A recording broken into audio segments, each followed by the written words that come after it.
السلام عليكم ورحمة الله وبركاته. مرحبا. تأخرنا شوية كتير.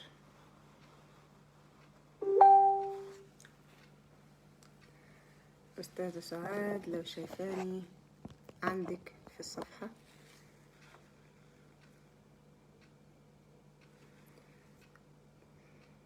أستاذة سعاد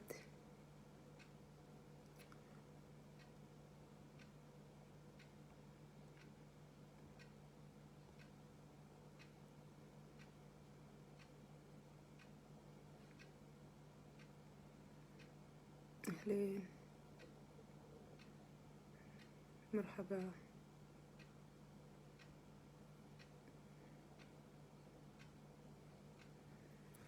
أستاذة لو موجودة، لو شايفاني سمعاني، ياريت تعملي ريكوست.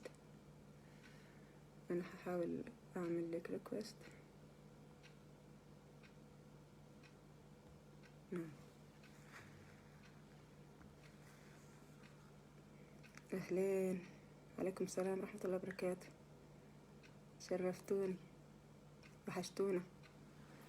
أستاذة سعاد أنا عملت لك طلب، ياريت تقبلي.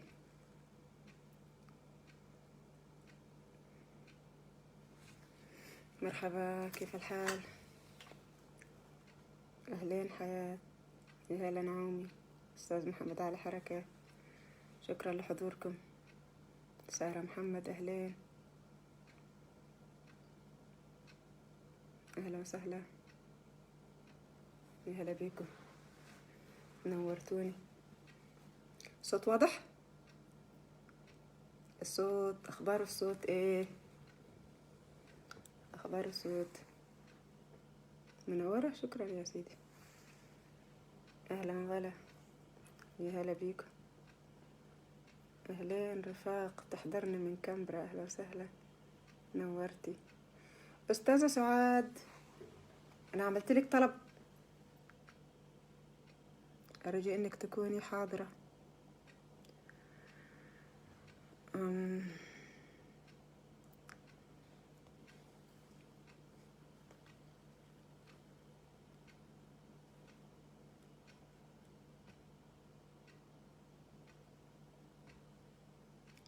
أستاذة سعاد موجودة؟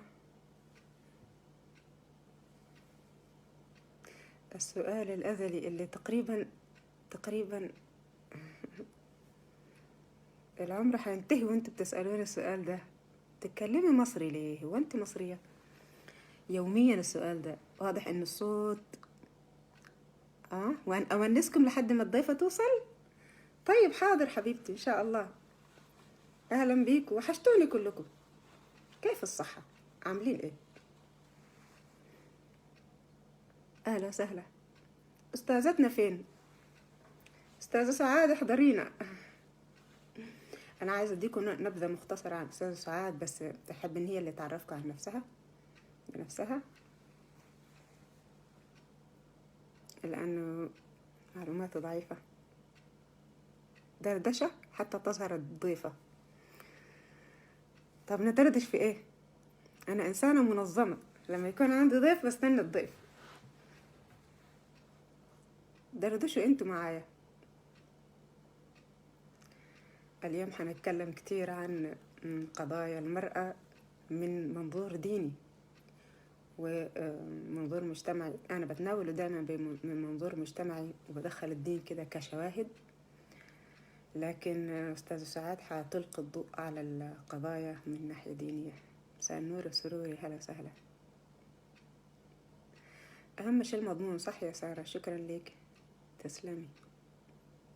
أستاذ إبراهيم يحضرني، أهلا وسهلا. أستاذة سعاد ناوي تسيبيني لوحدي كتير ولا إيش؟ أهلا بيكم. تقريبا الأستاذة سعاد مش عارفة تدخلي، أنا عملت لك ريكوست. أستاذة سعاد لو بتحضريني. أوكي.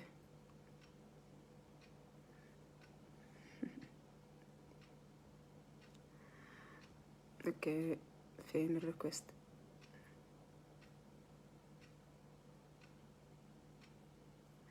أستاذة سعاد أنا عملت لك دعوة. انا عارفة يا حياة، انا مصرية، انا ليش اتكلم مصري؟ آه، اين الاستاذة سعاد؟ اللي عنده تواصل مع الاستاذة سعاد، استاذة فاطمة سليمان، يا ريت تكلميها تقولي لها ان انا منتظراها. اهلا وسهلا استاذ حسن، نورتني. استاذ حسن صحفي من الصومال، منورنا. شكرا لحضوركم يا جماعة. أستاذ أيمن من السودان، صحفي برضو زميل. يا سلام، اليوم ما شاء الله يعني الحضور جميل من كل دول العالم. لابسة لبس العيد، تدري ليه؟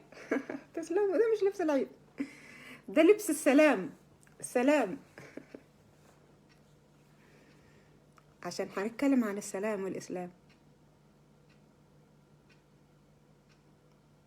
أيوة أستاذة سعاد، هي بتتصل بي، أنا ما قاعدة أسمع اتصالاتها، مش عارفة ليه. آه، لحظة دقيقة، انتظر معايا. أوكي.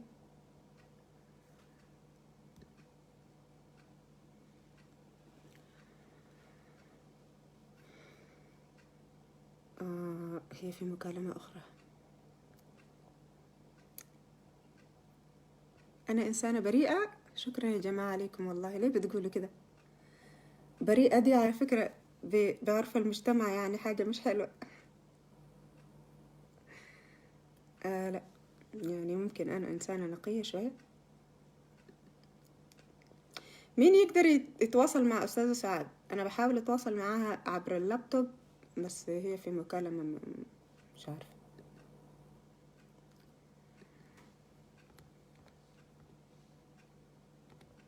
أستاذة سعاد،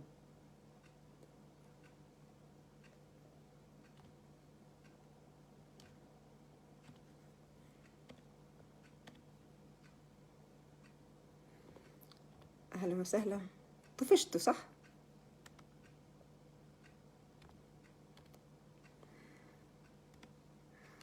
أستاذة سعاد، عملتلك طلب، يا ريت تقبلي.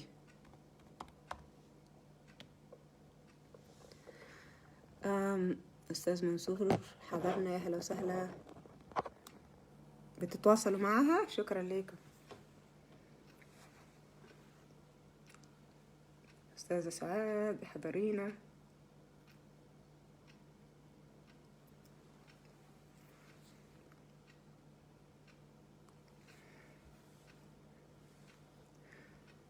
تقريبا رسائلي مش بتوصل. شير، أيوة شيروا يمكن يوصل لها. أنا متأكدة إن هي منتظرانا، إحنا كنا بنتكلم في التليفون أصلا من شوية. نعم، بتقول نتفرج على لبس العيد. بالله عليكم، ده لبس العيد؟ ده أبيض، ده لبس الإسلام والسلام. طيب، إيش عندكم أسئلة لأستاذة سعاد؟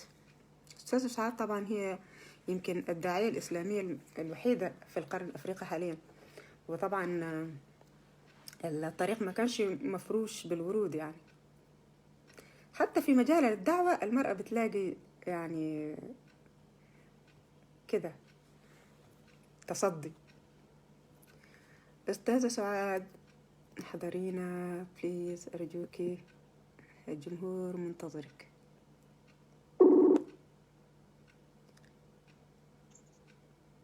أهلا، كيف؟ مرحبا أستاذة سعاد، احضرينا.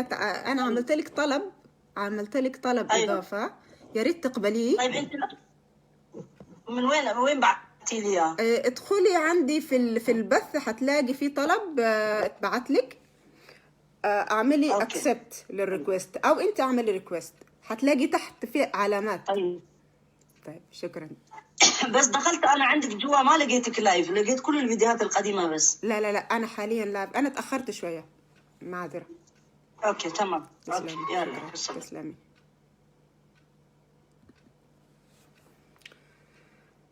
ديوان شعر. ده وقت شعر، لكن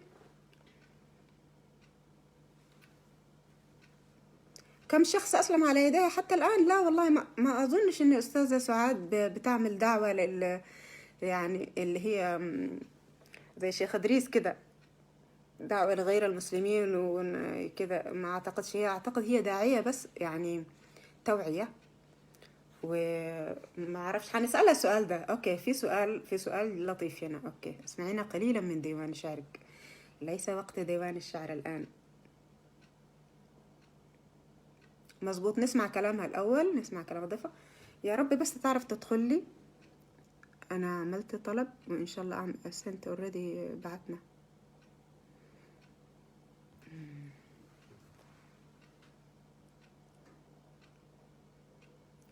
أسمان شيكاي، خد بالك من تعليقاتك. بليز يا جماعة، رجاء خاص، رجاء خاص. يا ريت نكون لطيفين في التعليقات. معنا أستاذة يعني جليلة محترمة، عالمة الدين وعلماء الدين، يعني زي ما بيقولوا كده إيه، لحومهم مسمومة، فما تسموا بدلنا. مساء النور، يا هلا، شكرا. أنا رسلت لها دعوة والله، والدعوة لسه موجودة اون، فأنا ما بقدر أرسل تاني إلا تنقفل وبعد كده أبعت من جديد. أستاذة سعاد، عملت الانفيتيشن. أرجو إن هي بس يمكن مش عارفة تدخل لي.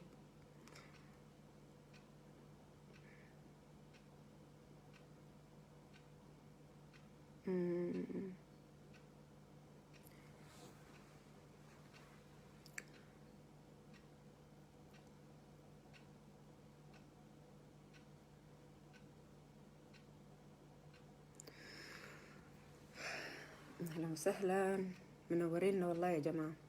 عليكم السلام ورحمة الله وبركاته. أستاذ محمد علي بيحضرني، شكرا لحضورك. أقدر أتصل عليها الماسنجر، بس إحنا عايزينها تشارك معانا في الشاشة، يعني يكون حضورها موجود معانا، صوت وصورة، مش فقط صوت. عندنا الخاصية موجودة، خاصية المشاركة، فإحنا عايزين نستفاد من وجودها صوت وصورة.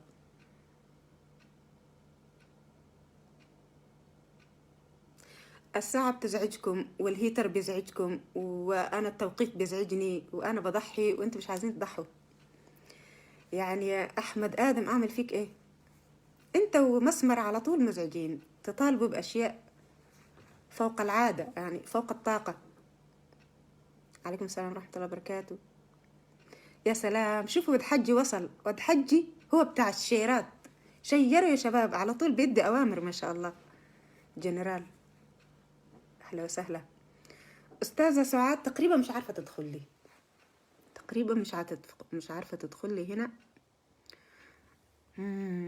يا بتاع التكنولوجيا، ورونا يعني نعمل ايه. طيب انا عملت ريكوست ومش عارفة اقفله تاني عشان اطلب من جديد، والاستاذة سعاد مش عارفة تدخل لي.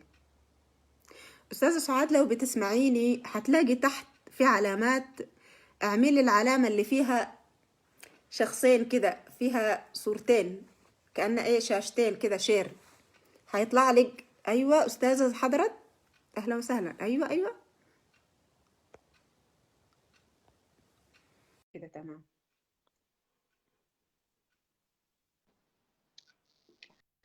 ايوه كده، اهلا السلام وسهلا. عليكم. وانا هسه ساعدتني فاطمه الله يرضى عليها، تمام تمام، قلت ما لها شاء ابعتي لي الماسنجر. الله. تمام تمام. اوكي. أه.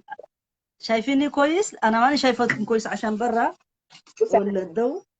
اوكي، دقيقه بس، كويس قلعت جدا. النظاره كمان.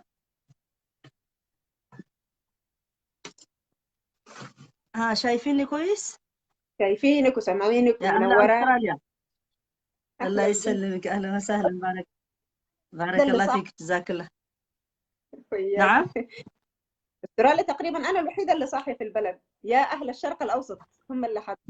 اهل استراليا، سبحان الله، يعني الصوت. دقيقه بس. تمام، ما في اي مشكلة.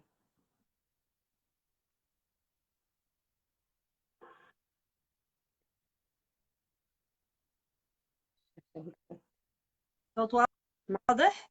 الصوت واضح. أستاذة سعاد أهلا بيكي معايا اليوم، وعايزينك واضح تدينا. الصوت؟ أيوة أيوة، الصوت واضح، الصوت واضح مظبوط. عايزينك تمام. بس تدينا طيب. الأول سريعة كده عن الأستاذة سعاد، إن عشان الجمهور يعرفك. عندي في الصفحة. طيب.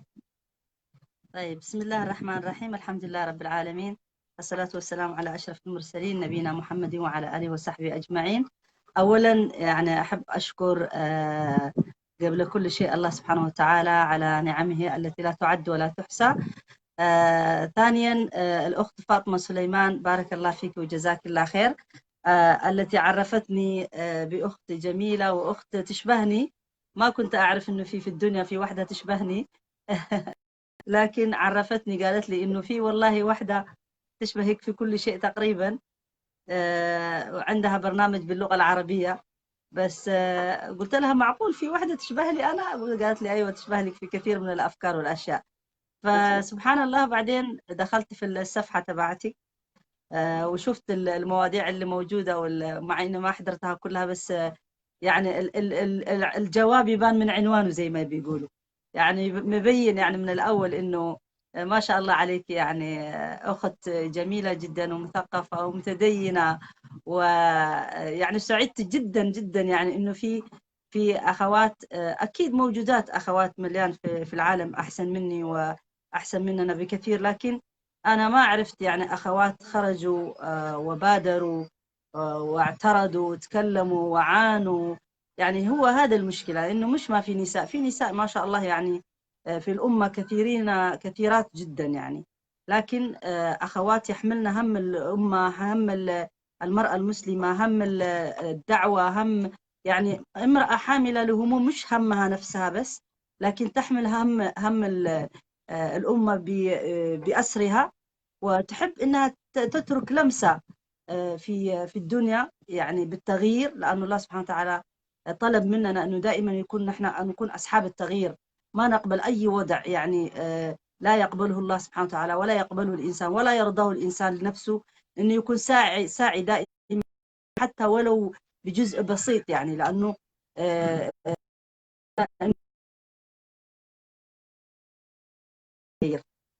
يعني كما يعني بسطاء كانوا يقولوا يعني جاء الإسلام ليخرج العباد من عبادة العباد إلى عبادة رب العباد، ومن ضيق الأديان إلى سعة الإسلام.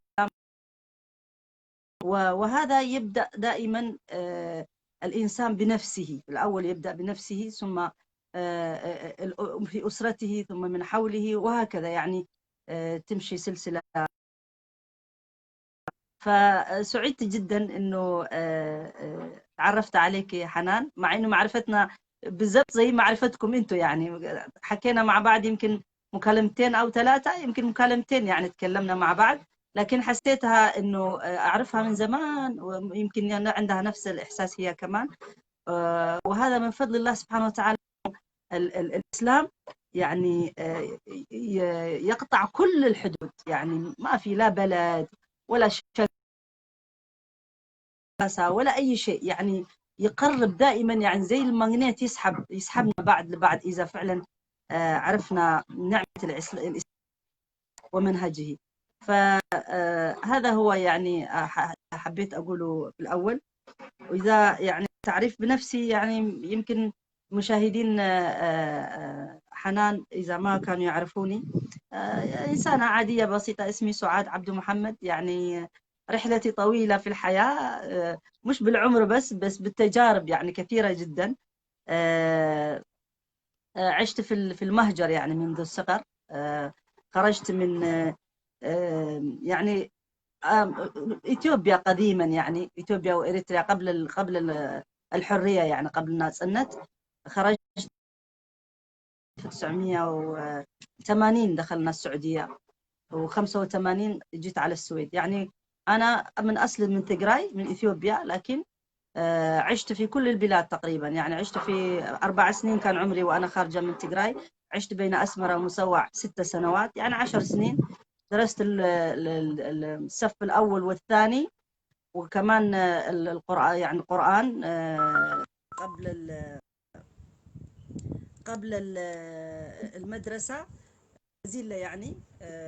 وكانت مدرستي مدرسة أستاذ بشر، مدرسة ضياء الإسلامية بأخرية، للصف الثاني، يعني الصف الأول والصف الثاني. بعدين دخلت السعودية، بدأت من الصف الثالث، أو في الأول دخلوني محو الأمية، بعدين غيروني للدراسة العادية. فقعدت في السعودية 5 سنوات. كانت برضو يعني من فضل الله سبحانه وتعالى علي إنه يعني احتكاكي باللغة العربية هي أصلا من البلد، من وإحنا في إثيوبيا، بما إنه كنت أروح في القرآن. وبعدين كنت درست مدرسة خاصة، هي مدرسة أستاذ بشر، أستاذ مدرسة ضياء، كانت مدرسة خاصة وفيها اللغة العربية، اللغة التجرينية واللغة الأمحرية.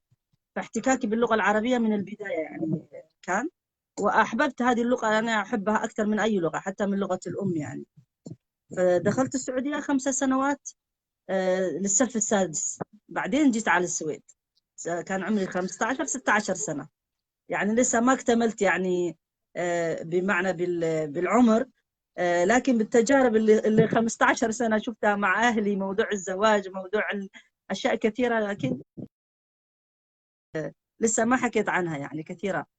فجيت على السويد، ولسه على السويد طبعا بلد بمعنى فيه كل الحرية، يعني كامل الحرية إنك تعيشي زي ما أنت عاوزة. بما إنه أهلي كمان كانوا أغلبهم في السعودية، وكان عندي أخ واحد هنا في السويد، وهذا الأخ أنا وهو ما ننسجم بتاتا موضوع الدين، يعني عكس بعد تماما، يعني لا من بعيد ولا من قريب. يعني أنا يعني حبي للإسلام وحبي للدين كبير جدا. وأول ما جيت على السويد دخلت بدأت أدور على المسجد، وهو يقول لي إيش أنت إيش جاية تعملي في أوروبا، عاوزة الإسلام والدين؟ هذا كلام فارغ يعني، يعني راح عليه الزمن وإيش. فاختلفنا من أولها، اختلفنا، ما اتفقنا بالمرة أنا وهو. فأنا صرت أنا أبحث لحالي يعني. الحمد لله وجدت المسجد، ووجدت ناس هناك يعني أسلموا، حتى النساء اللي أسلمنا ويرتدين الحجاب. أنا أول ما جيت طبعا ما كان عندي حجاب، لأنه قالوا أوروبا إيه كيف تروحي وأنت لابسة زي إسلامي؟ فأنا كنت يعني بدون زي إسلامي، بمشي بدون حجاب، وكانوا يعني بأني صغيرة جدا وجذابة جدا يعني كانوا يوقفوني في الطريق يقولوا لي أنت من وين، أنت حلوة كتير يعني، وهكذا يعني سبحان الله. بس أنا دائما كنت أشعر لما أدخل في الصلاة وألبس بعدين أطلعه، دائما أحس بالذنب، يعني أشعر إن أنا مش أنا يعني. فالحمد لله ما قعدت كتير، وبدأت ألبس حجابي ورجعت يعني الحمد لله. وكانوا أهلي لما قالوا إنه من السعودية رايحة لأوروبا، خلاص هذه خربت خلاص، يعني أنتوا بعتوها لأوروبا، يعني البنت مسكينة كانت كويسة هنا في هذا البلد، الآن يعني راح تخرب. هذا كان يعني يعني فكرتهم. بس ربنا هو الحافظ سبحان الله، وين ما بتكون إذا ربنا حفظك وربنا أراد لك إنه أنت تبقى في هذا الطريق، فسبحان الحمد لله. السويد كانت البلد الفرصة لي إني فعلا أتعمق في ديني، وفي نفس الوقت وجدت الحرية اللي الإسلام ينادي عنها، وجدت في هذا البلد كامرأة. فالحمد لله يعني لقيت الفرصتين. وما زلنا نعاني في المجتمع الإسلامي، لأنه ما في حرية في المجتمع الإسلامي أو الكوميونيتي اللي هم عندنا المسلمين، لكن المجتمع السويدي بالجانب الآخر يوفر لك هذه الأشياء. ف من ناحية التعليم، بما إني جيت ما كملت دراسة الثانوي، فدرست الثانوية هنا، وكان تخصصي الأطفال، البيداغوجي يعني تربية الأطفال. فكملت الجامعة وصار عندي مدرسة رياض الأطفال. بعد ما خلصت رياض الأطفال، وكان أطفالي صغار يعني لسه، الكبيرة كانت 7 والولد 5.5، والتوأم عندي 3 بنات، 3 سنين كانوا عندي 4 أطفال، بنت كبيرة وتوأم بنتين. هذول هم في صغرهم يعني كنت أحزن إني أنا أعرف العربية وهم ما يعرفوا العربية، بما إن أبوهم مش ناطق اللغة العربية بس تقرينيا كان. فقلت لازم أجد حل يعني. فبعد ما خلصت هذه الدراسة كان قدمت بعثة لعدة دول، وعلى أساس إني أدرس الشريعة، أدرس الإسلام، وفي نفس الوقت أولادي يتعلموا الدين ويتعلموا العربي. فسبحان الله يعني موضوع إنه أنت تخرجي تتعلمي معاكي أطفال وصغار وكذا، ومشقة كبيرة جدا.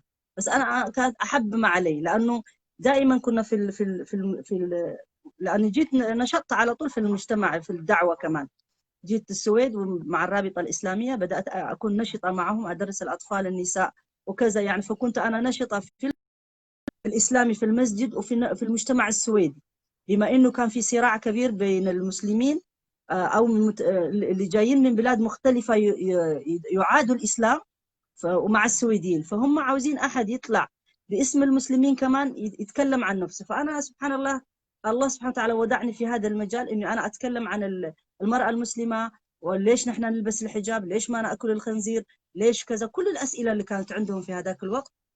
صرت أطلع في الميديا، في الميديا السويدي، في التلفزيون، في الراديو، في كل أي شيء موجود فيه يعني ضد الإسلام كانوا يستدعوني. فأنا شعرت إني أنا لازم يكون عندي العلم الشرعي كمان. فكان هذا السبب من ضمن اختياري إني أدرس. واحد، لأنه عاوز أعرف أسئلة كثيرة عن المرأة يتكلموا فيها الشيوخ، يتكلموا فيها ماني مقتنعة فيها. ليش المرأة ما إلها مكانة نفس زي ما الرجل؟ أنا لما أقرأ القرآن ما بجد هذا الظلم، ما بجد هذا المعاناة اللي نحن عايشينه كنساء. لكن في المسجد تعاني حتى عشان يعطوكي غرفة تعملي فيها نشاطات للنساء بطلوع الروح يعطوكي فيها. يعني هذا أنا أتكلم عن زماني، أسأل الله إنه مش هيك يعني الآن يعني.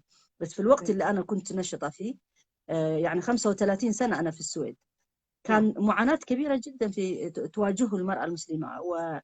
فبالتالي فكان أنا يعني اللي شفته إني أنا لازم يكون عندي علم الشرعي حتى نواجه هذه المشاكل اللي موجودة، وأقدم ولو جزء بسيط لنفسي وللنساء. اقطعيني هنا إذا عندك أي مداخلة أو أي، وقفيني تسلم. عشان أنا ممكن أسترسل وأتكلم ساعة بدون ما.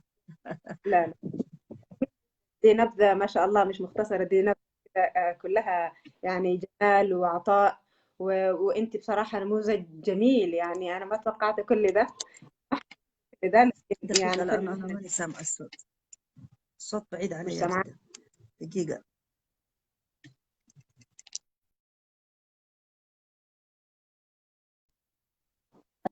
أيوة يمكن أحسن الآن. ايوه أيوة استاذة حنان سعاد، تفضلي، إيش قلتي؟ أيوة هسه بسمع.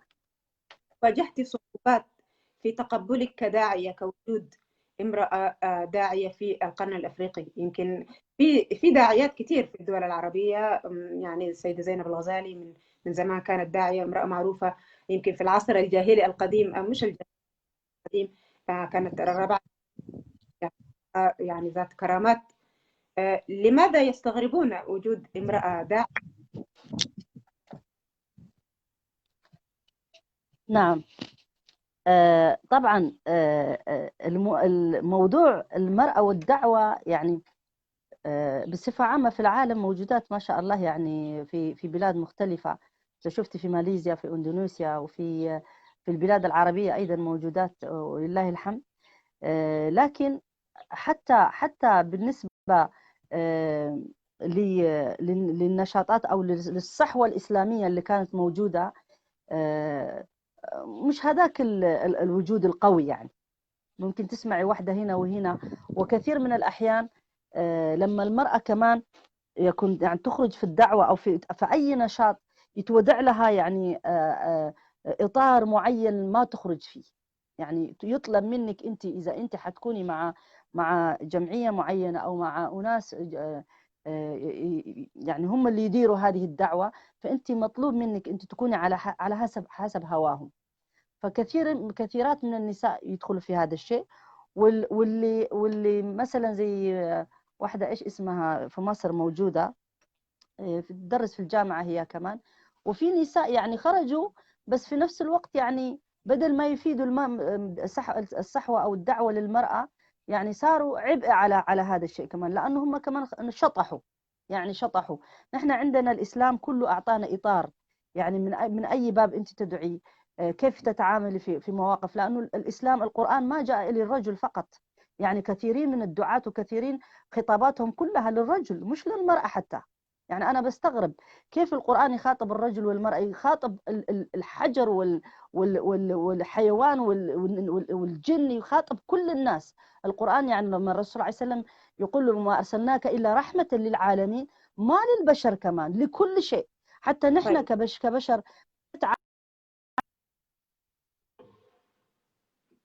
الأستاذة سعاد انفصل الخط. يبدو إن الإنترنت قطع عندها.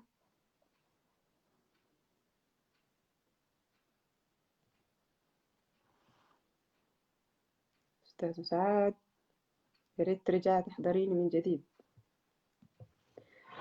عموما تكملة لكلام الأستاذ سعاد، هي مستغربة كيف إن القرآن أو الإسلام سوى بين المرأة والرجل والحقوق والواجبات وكل شيء، لكن على أرض الواقع الحياة غير. يعني أرض الواقع المرأة لا تأخذ نصيبها كاملا، وده طبعا عشان هناك شيء اسمه المعتقدات أو المجتمع أو العادات.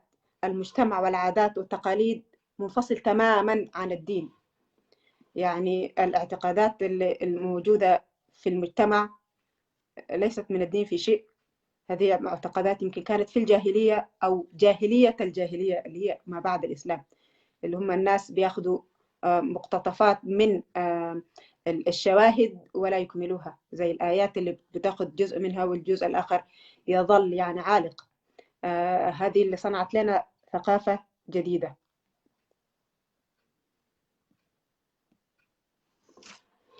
الأستاذة عادت لنا إن شاء الله. السلام عليكم. رجعت لك تاني. طيب بارك الله فيك. أستاذة أيوة. التضارب بين المجتمع والثقافة والإسلام. الثقافة شيء والإسلام شيء آخر. الثقافة صحيح. التي تصنع من المرأة شيء أقل أو شيء يعني أو إنسان لا يأخذ حقه كاملا، إنما الإسلام ساوى بين الحقوق بين الرجل وأعطانا صحيح. كمان حق أعلى شوية.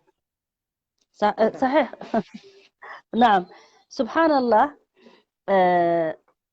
هذا احنا عندنا احنا في الفقه الإسلامي، بما انه لما كملت لكم لما رحت على الأردن دراسة شريعة، درست 4 سنين شريعة، وهي تخصص أصول الفقه. في عندنا أصول الدين وأصول الفقه. أصول الفقه يعني هي علم يعني يعلمنا كيف نوقع أصول، هي الأمور أصول الدين اللي هي القرآن والأحاديث، هذه كيف نطبقها في الواقع. هي زي القوانين. الفقه الإسلامي هو القوانين أو الأحكام اللي ربنا أوجدها للناس، والعلماء الفقهاء يعني يستنبطوا من هذه العلوم وتطبق في الواقع. فطبعا على كل عندنا طبعا أدلة من الكتاب والسنة، ومن ضمنه في اللي يستخدم فيها عندنا حتى العرف بين الناس أيضا يدخل في استنباط الأحكام، العرف. فبالتالي كل عرف عن بلد، يعني عرف هو العادات والتقاليد. إيش يعني عرف؟ ما تعارف عليه الناس. فإذا إذا تعارف على الناس في بلد معين مثلا، ما تعارف عليه في بلد الثاني، فما تطالبي أنت تتعاملي مع نفس العرف اللي موجود في البلد الآخر. فطبعا نحن ممكن ناس يقولوا لنا أنتوا طيب جيتوا على الغرب فلازم تقبلوا بالعرف اللي موجود اللي هو يناقض الدين. هنا نقول لهم لا، نحن العرف اللي ما يتعارض مع الدين ساعتها أهلا وسهلا بهم، أي عرف كان، أي عادات وتقاليد كان. فبالتالي إنه المرأة يعني تقيم زي أي شيء بالأعراف اللي موجودة في المجتمعات هذه. فنحن كلما بعدنا عن الدين، كلما بعدنا عن القرآن، كلما بعدنا عن السنة، إيش حيحتل مكانه؟ حيحتلوا القيل والقال، وآبائنا عملوا كذا، وعادات جيراننا، عادات الأديان الثانية، وعادات كذا. فهي لما تيجي هذه في محل الدين تصير مشكلة. فبالتالي لذلك هم حتى من باب إنه ليش المرأة تدخل في الدعوة أو ليش تتكلم، ليش ناسين إنه نحن نصف ديننا تقريبا أخذناه من عائشة. يعني ما في أحاديث إلا يقول عن عائشة رضي الله عنها، عن عائشة رضي الله عنها. يتغافل المسلمين عن هذا الأمر، وما بيجيبوه إلا إذا جابوا يقولوا لك كمل من النساء 4، يعني خلاص 4 نساء بس في الأمة، خلاص الباقيين يعني راحوا خلاص ما لهمش أي قيمة. يعني طيب ليش لما يقول لك هذا الحديث ما معناته إنه والله النساء التانيين ما لهم أي خير؟ بالعكس، الرسول عليه وسلم قال الخير في وفي أمتي إلى يوم الدين. معناته في الأمة إذا نحن يعتبرونا من الأمة فنحن فينا خير كمان، فنحن نقدر نعمل كمان أشياء كثيرة.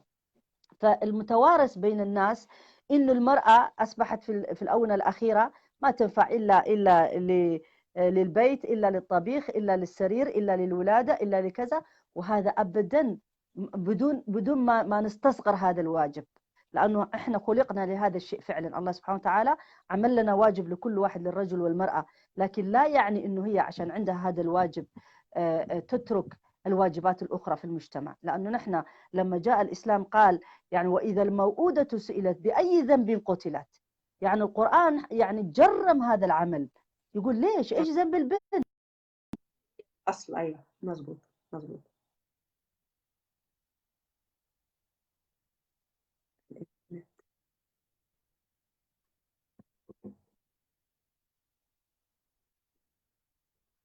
أستاذة سعاد معايا؟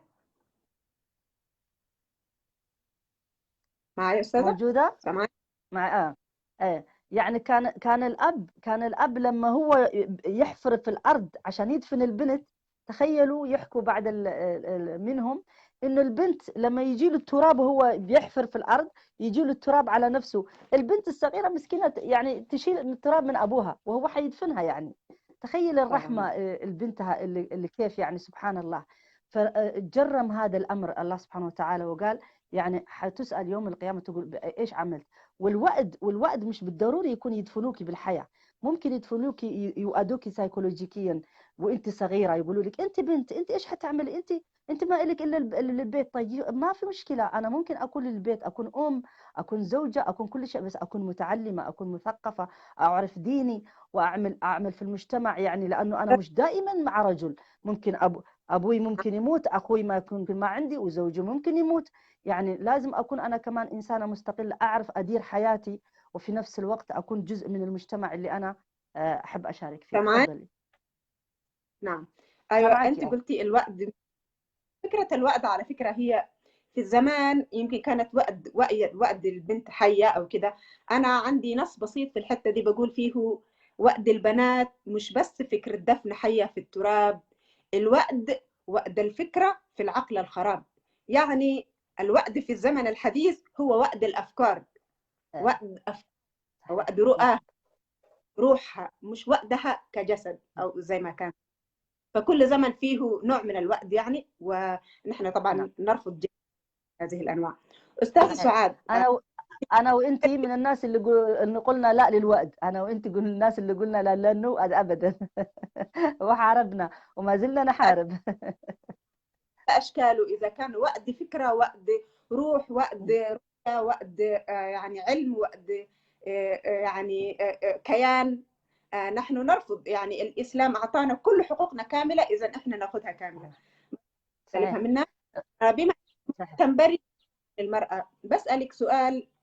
يعني أنا بعتقد إنه هو يعني هو مسؤول عن مجتمع الحزن.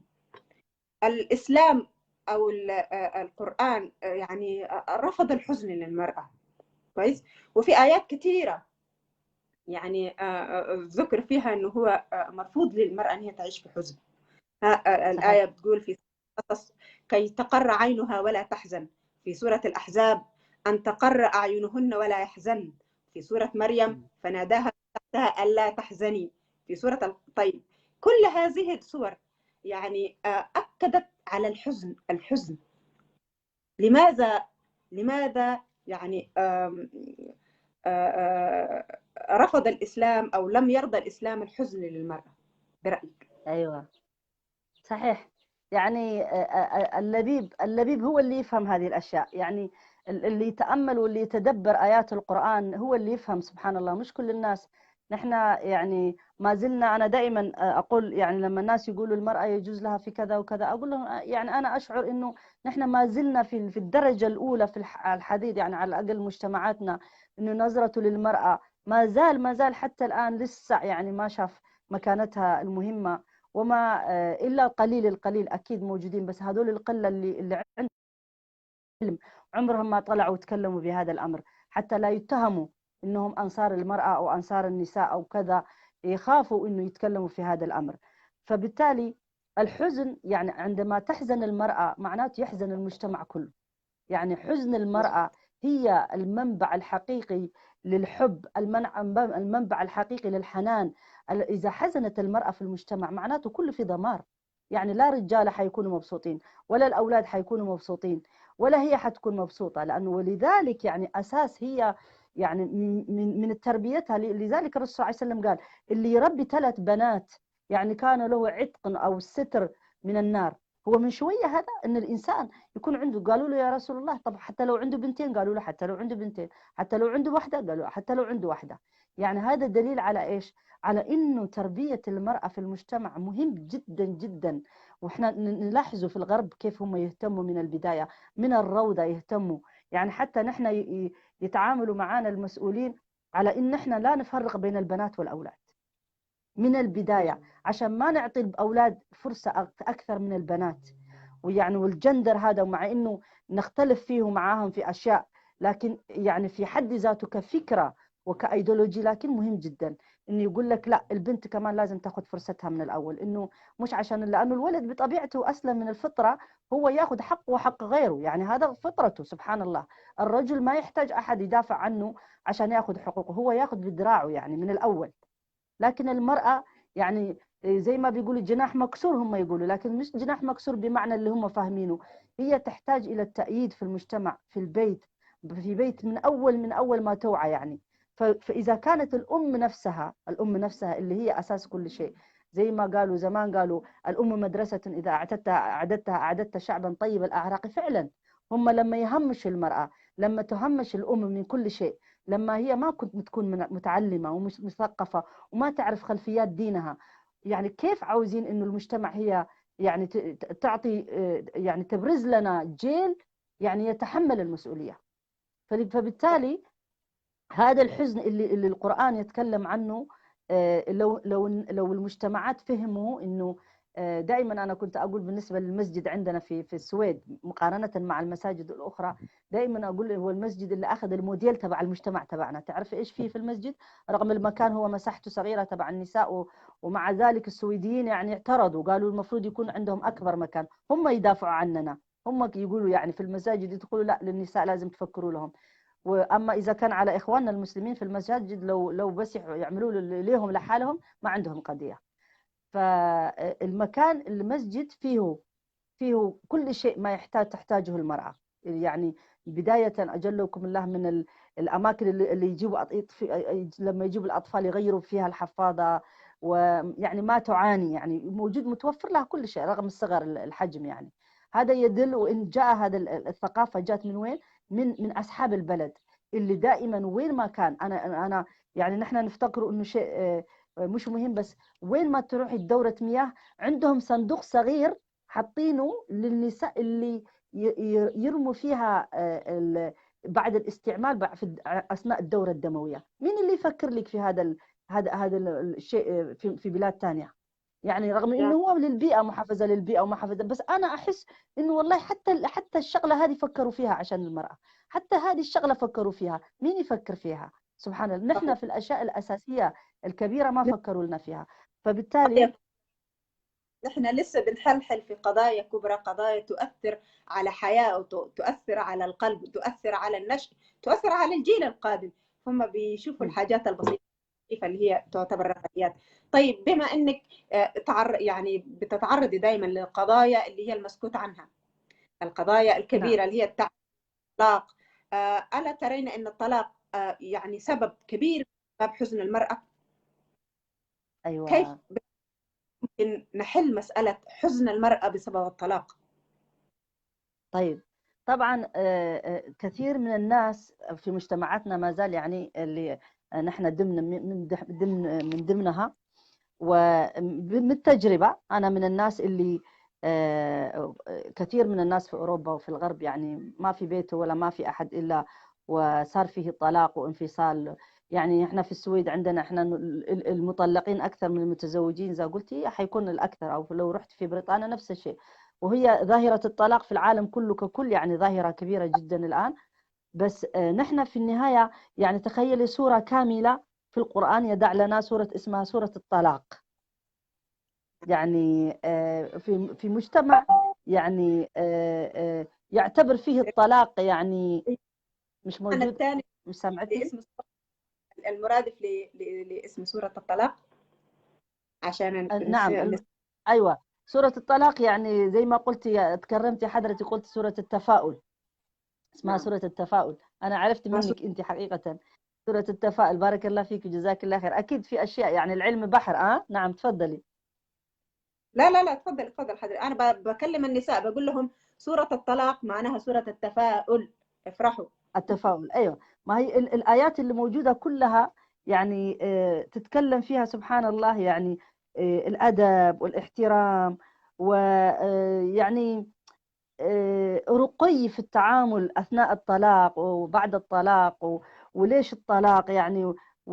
في النهاية إنه هو حل من الحلول. إذا وصل المركب بحيث إنه خلاص يعني ما يقدروا يديروه مع بعض، أو ما يقدر يمشي هذا المركب، فالله سبحانه وتعالى جعل هذا الحل. ومقارنة مع الأديان الثانية اللي نعرفها إنه حرام عندهم الطلاق كمان، فالحمد لله نعمة هذا الشيء. بما إنه هذا الطلاق لكن هو مش نهاية المطاف في العالم. يعني نحن كذا علمونا إنه الوحدة إذا طلقت خلاص انتهت حياتها خلاص. يعني لا وشوفنا لا، في أمها. الإسلام الإسلام أيد وقال بأنه لا تضار والدة بولدها ولا مولود له بولده. يعني أنه لا يصيب المرأة ضرر لأن لديها أولاد فتبقى في حياة مثلا لا تليق بها أو تتعبها، وللرجل برضو نفس الشيء، يعني ساوى بين الاثنين. بين الاثنين، صحيح صحيح. لأنه نعم، ولذلك الإسلام حتى حط حلول بالنسبة للأطفال، وين يكونوا إنه في جدة من الأم وجدة من الأب. يعني في حلول كثيرة موجودة في هذا الشيء، لأنه عمره ما قال الإسلام إنه المرأة عشان طلقت لازم تقعد طول حياتها مع أولادها وما تتزوج أبدا. ما في هذا الشيء. هذه الأشياء جات من العادات والتقاليد. هذا وشفنا الشيء نحن في هذا الشيء يتعارض مع كي تقر عينها ولا تحزن، لأنه إذا كانت الأم أيوة. تقر عينها بابنها تقر عينها أيضا بزوجها، صح؟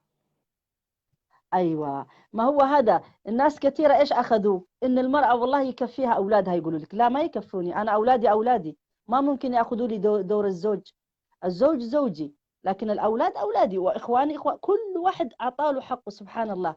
اخوانك، اعمامك، زوجك. مكانه الزوج في الاسلام لها يعني شيء كبير جدا، لدرجه انه حتى لما يموت يعني اعطى لها الحق انها تحزن عليه 4 شهور و10 ايام، مع انه الناس الثانيه ما تحزن لهم هذه الفتره. اولا لبراءه الرحم عشان ما تكون حامل، يبين. وفي نفس الوقت اذا حزنت عليه كمان لانه اقرب انسان يكون في حياتها.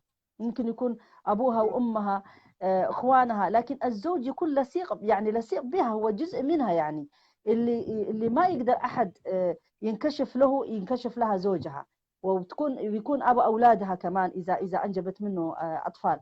فبالتالي آه، رغم هذا الشيء ما منع أيضا إن هي إذا ما توفقت مع هذا الشخص إنه تبدأ حياة جديدة مع شخص آخر.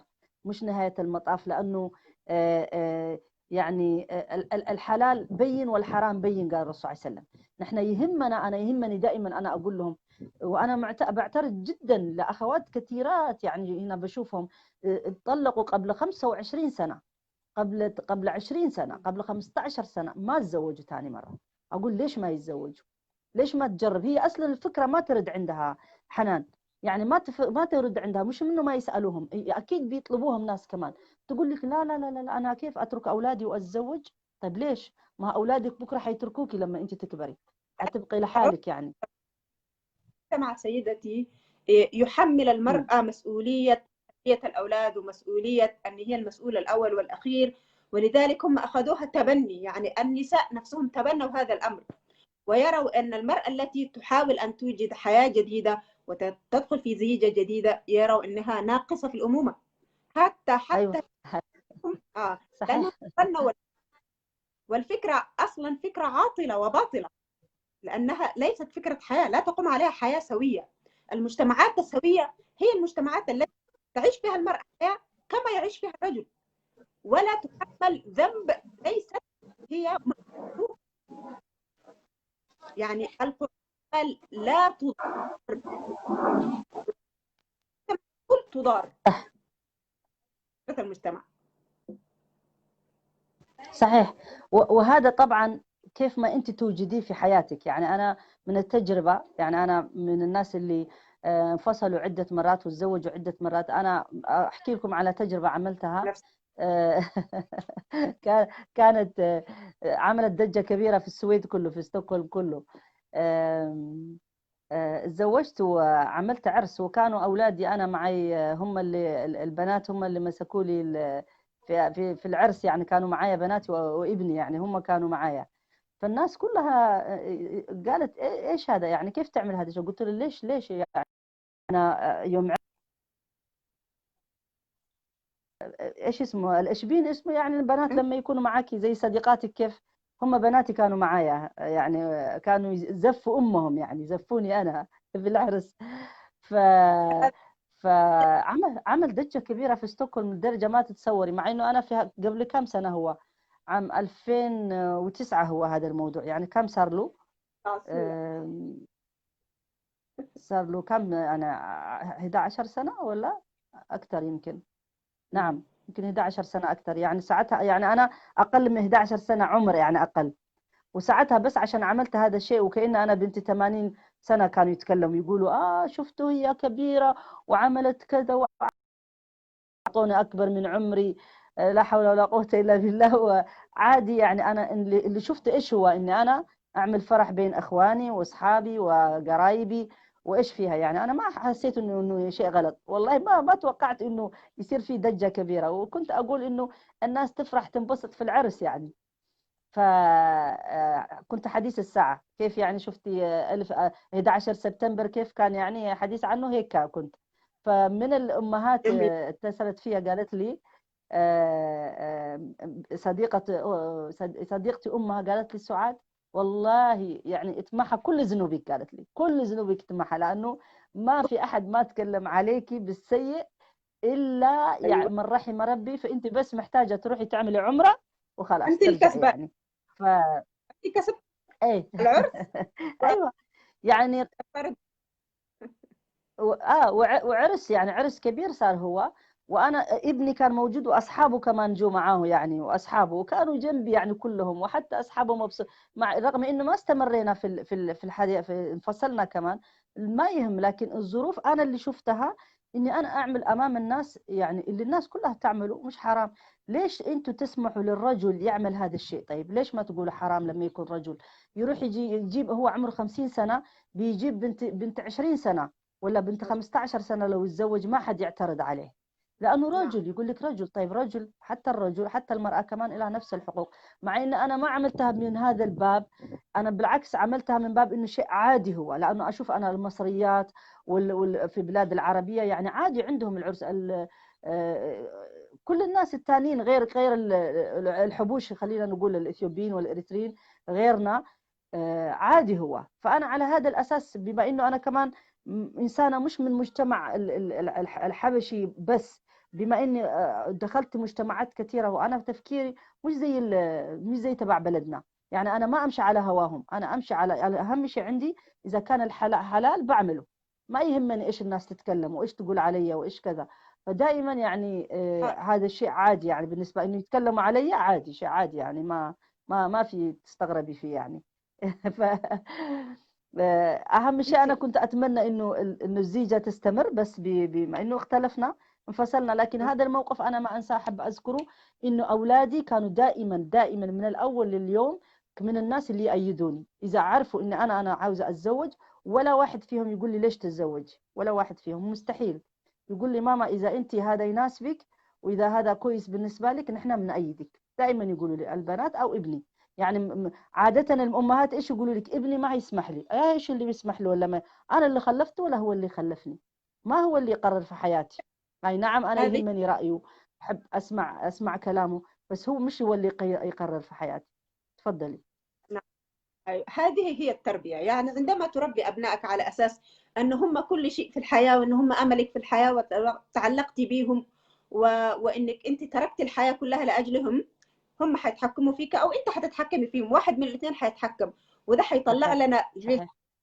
أناس غير سليمين غير سويين. المرأة التي تعكف على أولادها شيء جميل، كان صح. هذا العقوق يعني عن رضا تام، لكن التي تعكف على أولادها لأن المجتمع أراد لها ذلك أو المجتمع حرمها من حقها، لم تكن لديها شجاعة لتتخذ قرارات.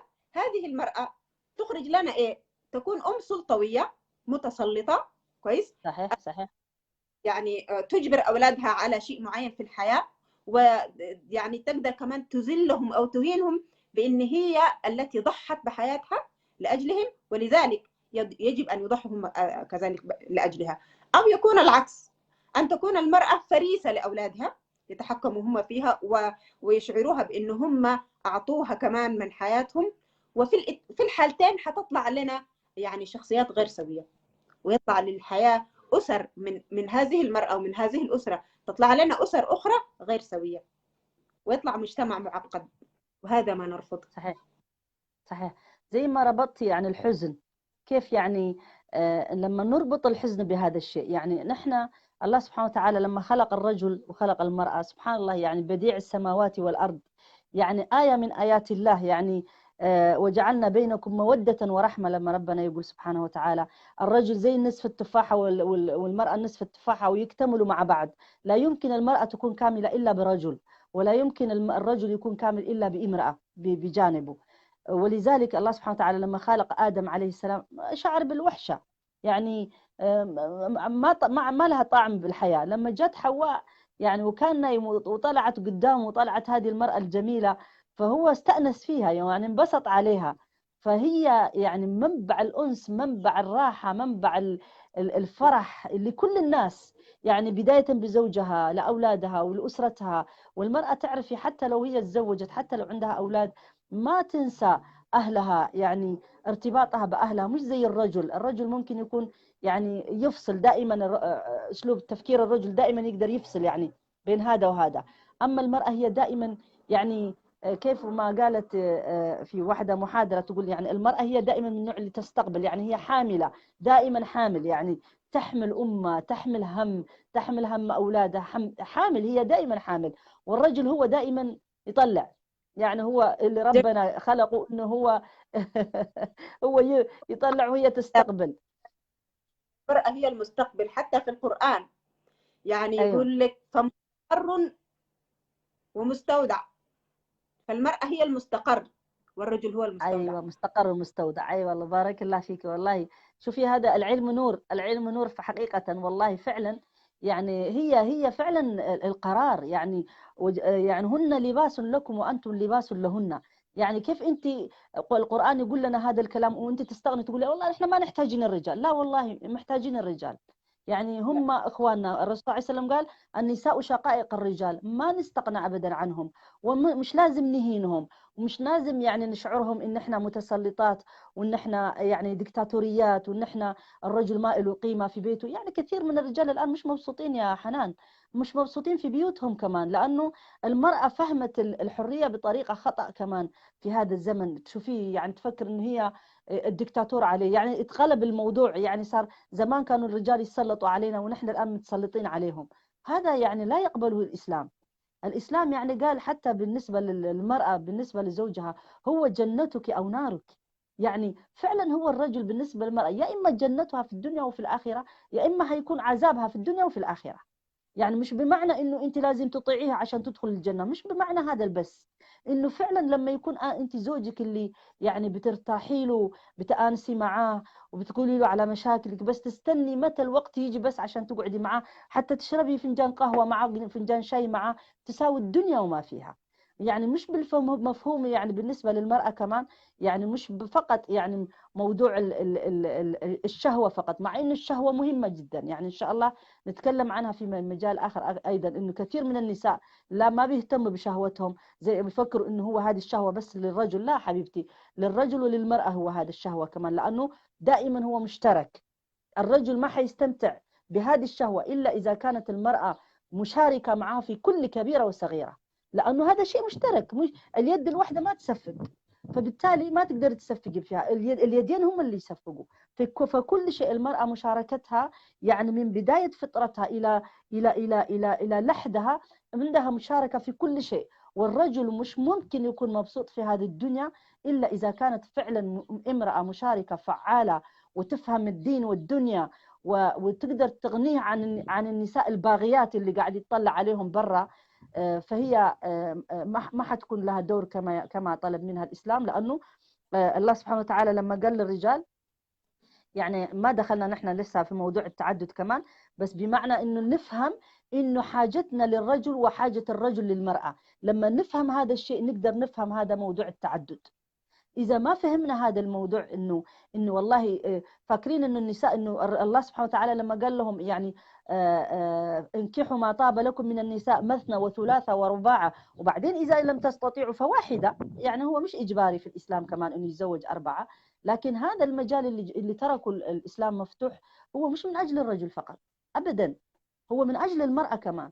لأنه المرأة من حقها تتزوج، من حقها زي ما قلتي ما تحزن، من حقها لما تطلق تلاقي لها بديل شخص آخر، حتى لو كان يعني رجل عنده أطفال وعنده كذا وعنده زوجة، والزوجة الأولانية ولا الثانية ولا ما لها أي حق تمنع الرجل شرعا. إذا نحن حنتكلم في الشرع يعني ما لهم حق أصلا إنهم يمنعوا يقولوا والله أنت إذا تزوجت علي أنا حتطلق أو أنا حطلب الطلاق. هذا مش سبب شرعي يخليك تطلب الطلاق.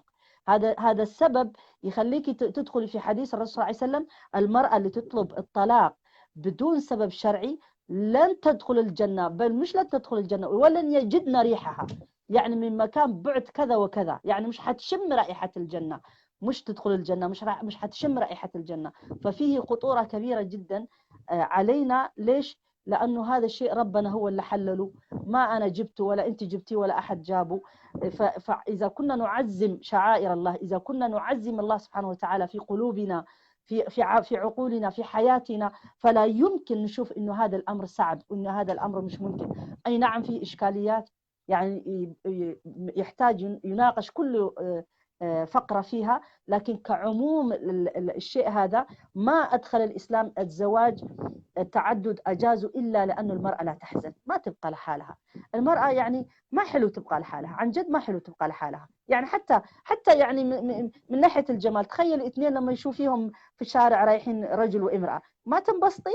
يعني ما مش جميل؟ أنا منبسط صراحة، وخاصة إذا مسك إيدها وراح كمان حتى لو مسلم، يعني مع إنه فاكرين إنه كل شيء حرام الرجل والمرأة، يعني لا، يعني جميل. الرسول صلى الله عليه وسلم كان يخرج مع نسائه ماسك إيدهم في الشارع، الناس تشوفهم. وفي المسجد لما جات للرسول صلى الله عليه وسلم صفية وهو في الاعتكاف، جاء يعني تسلم عليه، اشتقت له بدها تشوفه، يعني جاء استقبلها وتكلم معها ووصلها لحد باب المسجد.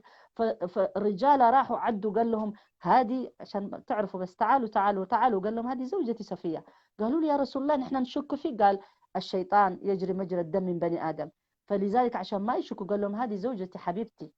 وراهم، مش احنا اللي ازواجنا اللي استعروا يقولوا انه زوجاتهم نساء. والله يعني من وين جايبين لنا هذا الفقه؟ انا ما اعرف يا حنان، من وين جايبين لنا هذا الاسلام؟ انا ما اعرف. نعم صحيح، هم الظالمين. هذا اسلام جديد، هذا اسلام الثقافه، وليس اسلام اللي هو المنزل عندنا في القران. ديننا كله براح وسلام ومحبه. الرسول صلى الله عليه وسلم كان نموذج للرجل المحب الذي يظهر محبته. شيوخ هذا الزمان طبعا بيظهروا الشيء الثاني.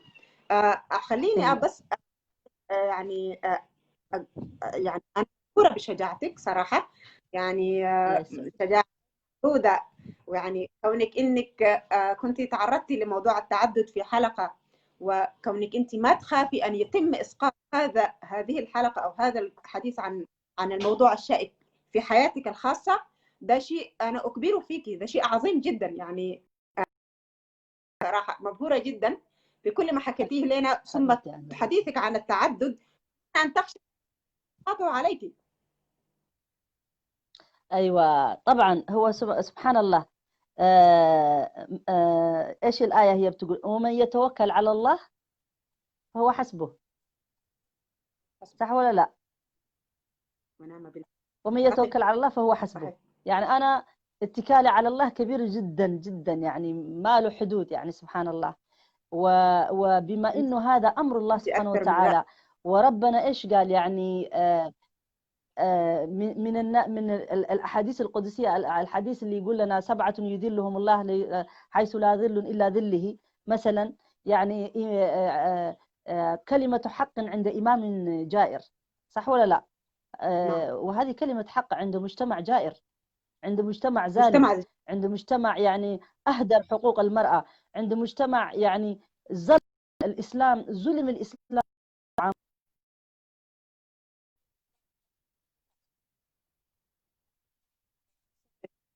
صحيح، نقلوا صورة سيئة عن الإسلام. يعني أعدائي مش المسلمين فقط، يعني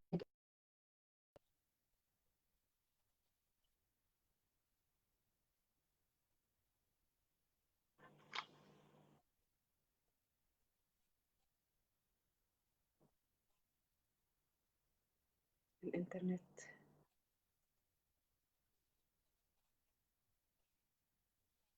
ايوه ايوه رجعت يعني هم تكلموا في هذا الامر، قالوا نحن محتاجين نضع قوانين بمنع التعدد للمسلمين، بما انه الصوماليين جزاهم الله خير وبارك الله فيهم، يعني الشعب اللي انا احبه جدا، ويعني الشعب الجريء، الشعب الصومالي اللي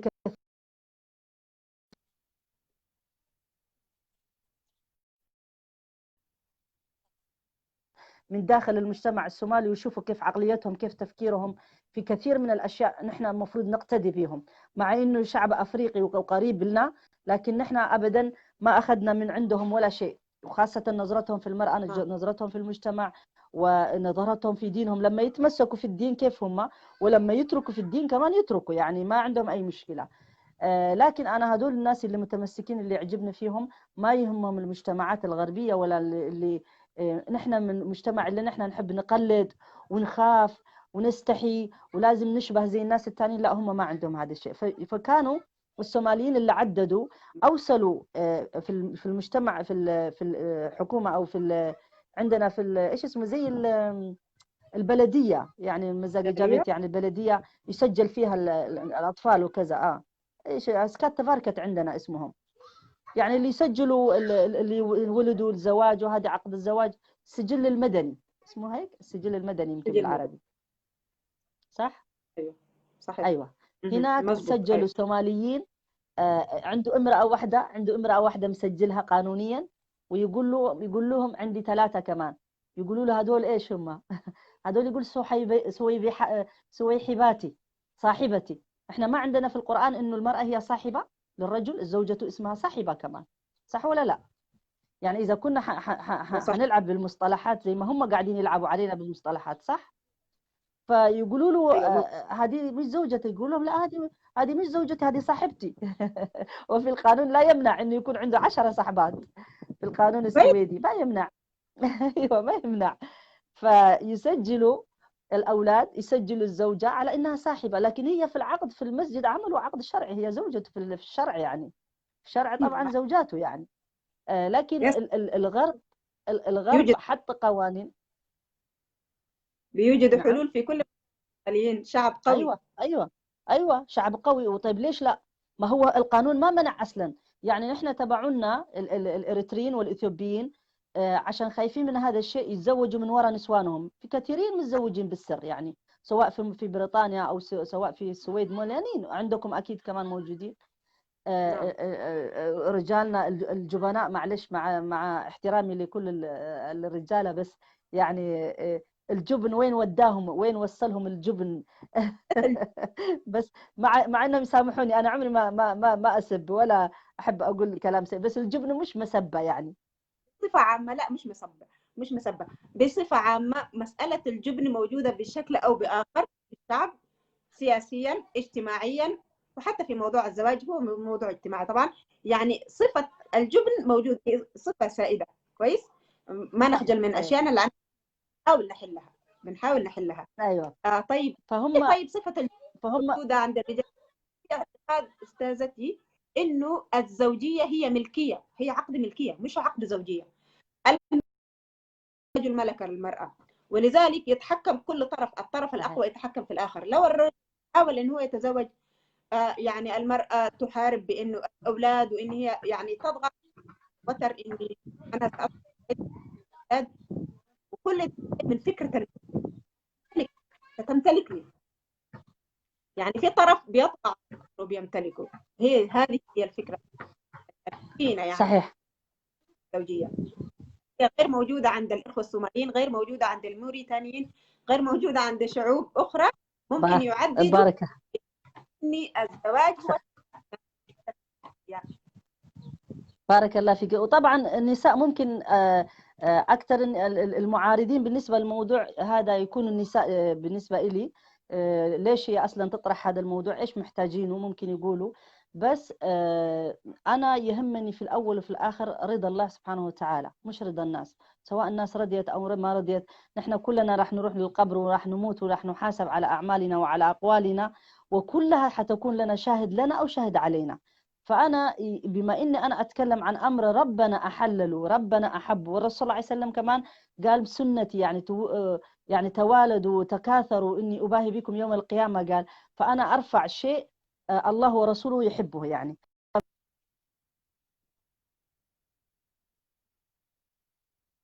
أنت إنسانة عظيمة ما شاء الله، لا قوة إلا بالله.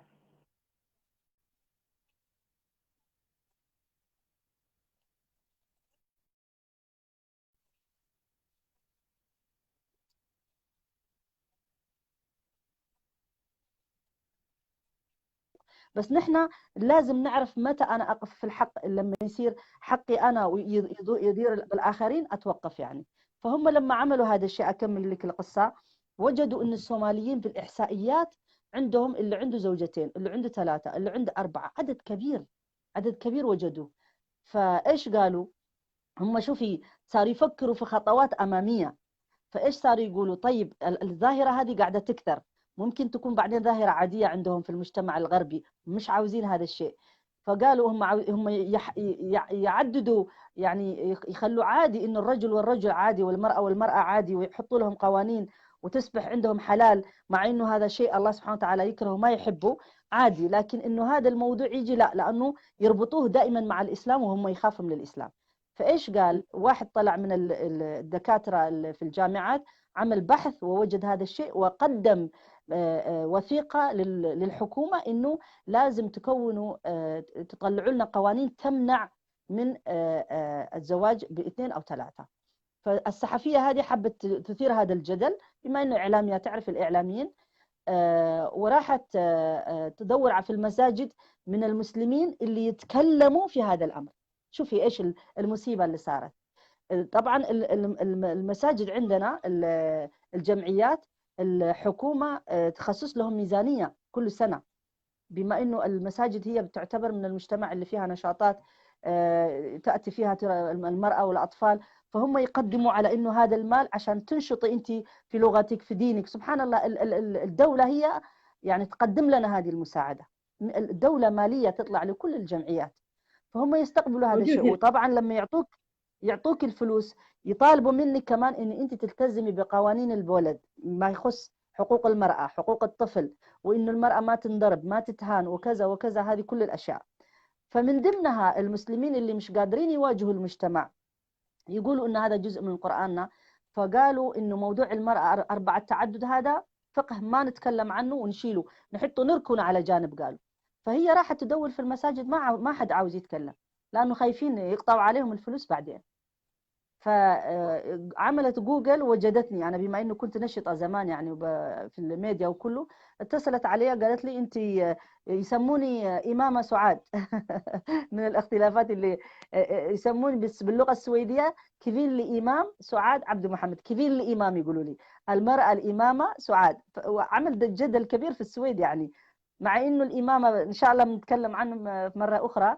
الإمامة بمعنى هو أنا بالنسبة لي هو يعني القائدة أو الليدر أو كذا، مش زي مفهوم الناس إنه عشان أنت قلتي إمامة خلاص يعني كأنك كفرتي، يعني في ناس يكفروك حتى، مع إنه هو موضوع بنظرتهم إنه أنت ممكن تكوني قائدة. على كل حال اتصلت فيها وقالت لي ممكن نتكلم في هذا الموضوع، وقلت لها نعم، لأنه أنا عدة مرة عاملة فيه لقاء في التلفزيون وفي الصحافة إني أنا من الناس المؤيدين، وإني أنا يعني ضد انه السويد تضع قانون تمنع فيه التعدد، لانه هذا جزء من ديننا ولا يحق لهم انهم يحطوا قانون يمنعوا في هذا الشيء. يعني رغم انه موجود في تونس وموجود في بلاد مختلفه، بس في بلد الحريه على الاقل تقدري تقولي رايك فيه. في النهاية إذا هم حيحطوا قانون، هم عندهم قانون أصلا، يعني هم ما يعتبروا المرأة إلا زوجة واحدة في السجل، لكن زي ما عملوا إخواننا الصوماليين جيبي 10 صحيبات ما يمنعوا. فبالتالي المسلمين يقدروا يعملوا كذا كمان، ما حد منعهم يعني، بس خايفين زوجاتهم اللي متحكمين فيهم في البيوت يهددوهم، يقولوا لهم إذا أنت تزوجت علي لازم تطلقني. على أي حال لما تكلمنا في هذا الموضوع رحت على أساس أتكلم في المسجد، والإخوة هذول النشطين اللي أعرفهم قالوا لي ما تتكلمي في المسجد، خذي مكان محايد برا غير المسجد. يعني والله قد إيش أنا حزنت حنان ما أقدر أوصف لك. قلت لهم أنتوا إذا أنتوا ما تبنيتوا أفكاركم الإسلامية مين يتبنى لكم؟ يعني كيف أنتوا تمنعوا يعني آية من آيات الله في القرآن نتكلم فيها في المسجد؟ لهالدرجة الهوان وصل بالمسلمين، تخيلي. المهم رحنا الكافيتيريا وتكلمنا في هذا الموضوع وجابته، وكان صار في لقاء تلفزيوني كمان بعده، واحدة تانية من الفيمينيست اللي تعترض على هذا الشيء، وأنا طلعت ضدها وتكلمنا يعني، وهذا هو. فبالتالي يعني الموضوع ضد هذا التعدد بس مش من المسلمين، من المسلمين، من الفيمينيست النساء اللي موجودين هنا في الغرب، اللي موجودين في البلاد العربية، اللي هم الآن صاروا ينادوا الآن بالمساكنة في البلاد الإسلامية. تعرفي صاروا يطالبوا المساكنة اللي هي زي تبع الغرب، بدون عقد ولا أي شيء، تلاقي لك صاحب وتتساكنيه معاه. هذا أصبح شيء عادي في البلاد الإسلامية. قد شوفي وين قاعدين نحن نروح. هذول اللي جابوا لنا اياه، نحن تركنا كتاب الله وسنته وصاروا طالبين بهذا الشيء. فبنات المسلمين في المستقبل لاهاليهم حيقولوا لهم معلش اسف انا عندي صديق راح اسكن معاه، يعني ما حيكون حتى موضوع العقد وموضوع الزواج يعني متداول بيناتهم. يعني نحن في هذا الطريق احنا ماشيين للأسف الشديد. نعم. لذلك يعني بؤيد فكرتك طبعا. موضوع التعدد اللي انت كنت طرحتيه اخر مره انا ما فهمت كل البث بتاعك لانه اللغه شويه تعبانه ما بفهمها، لكن كان طرح شجاع منك، طرح يعني حتى لم يستطع ان يتطرق اليه الشيوخ الرجال يعني، لانه طبعا في مساءله هناك وفي محاسبه في البيوت، لكن لانك انت امراه شجاعه وامراه استثنائيه في الشجاعه.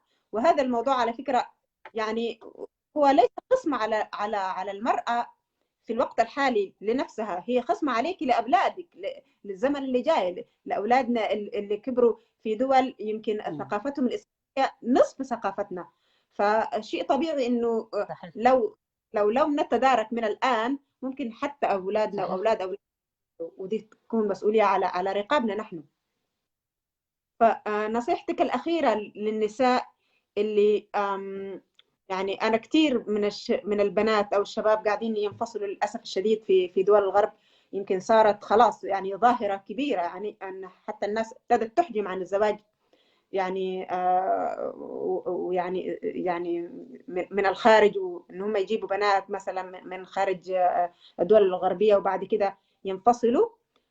ايش نصيحتك للناس للشباب اللي بينفصلوا في عمر صغير وبيكبروا اطفال في دول زي كده، وممكن تعاني لوحدها او ممكن تلاقي شريك اخر من دولة اخرى ثم تجد معارضة او ممانعة من اهلها، وتقف حياتها على النزاع بين اثنين، يعني ان هي تنشي بحياتها او ترضي اهلها وتعيش يعني بنصف اقتناع أو بدون اقتناع.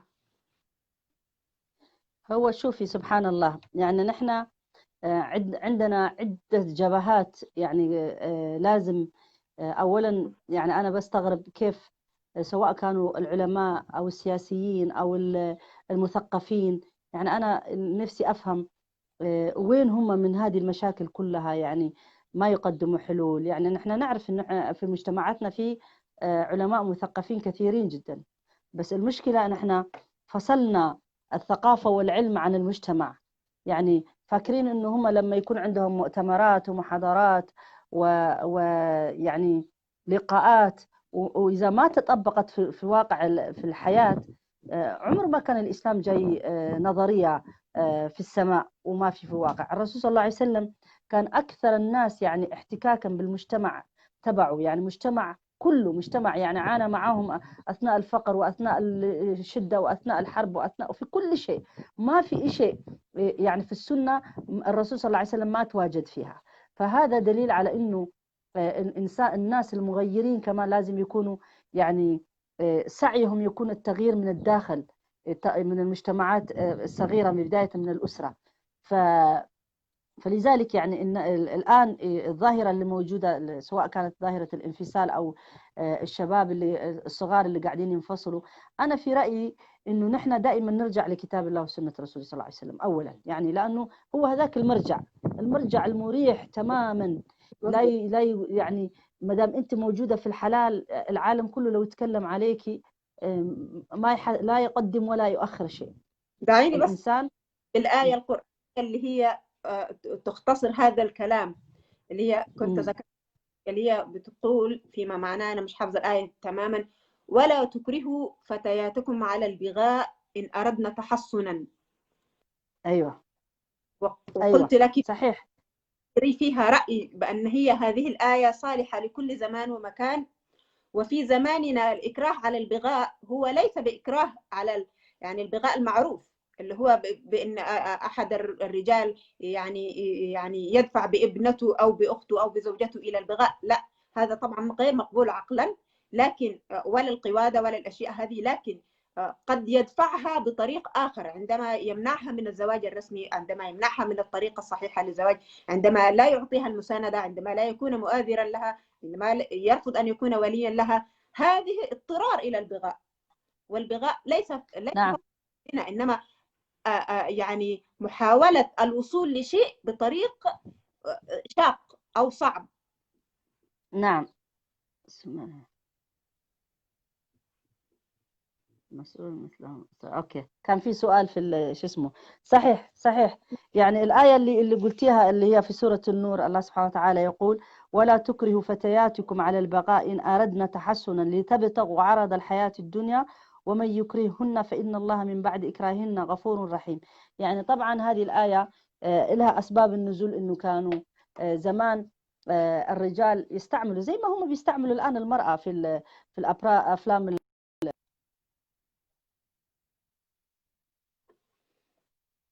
البورنو.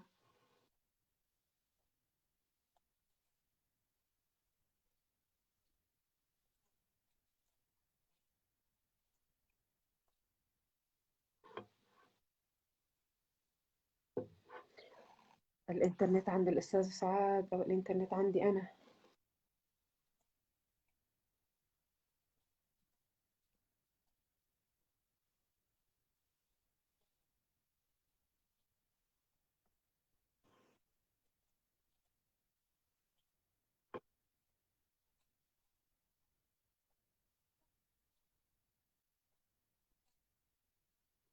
يبدو أن الإنترنت هل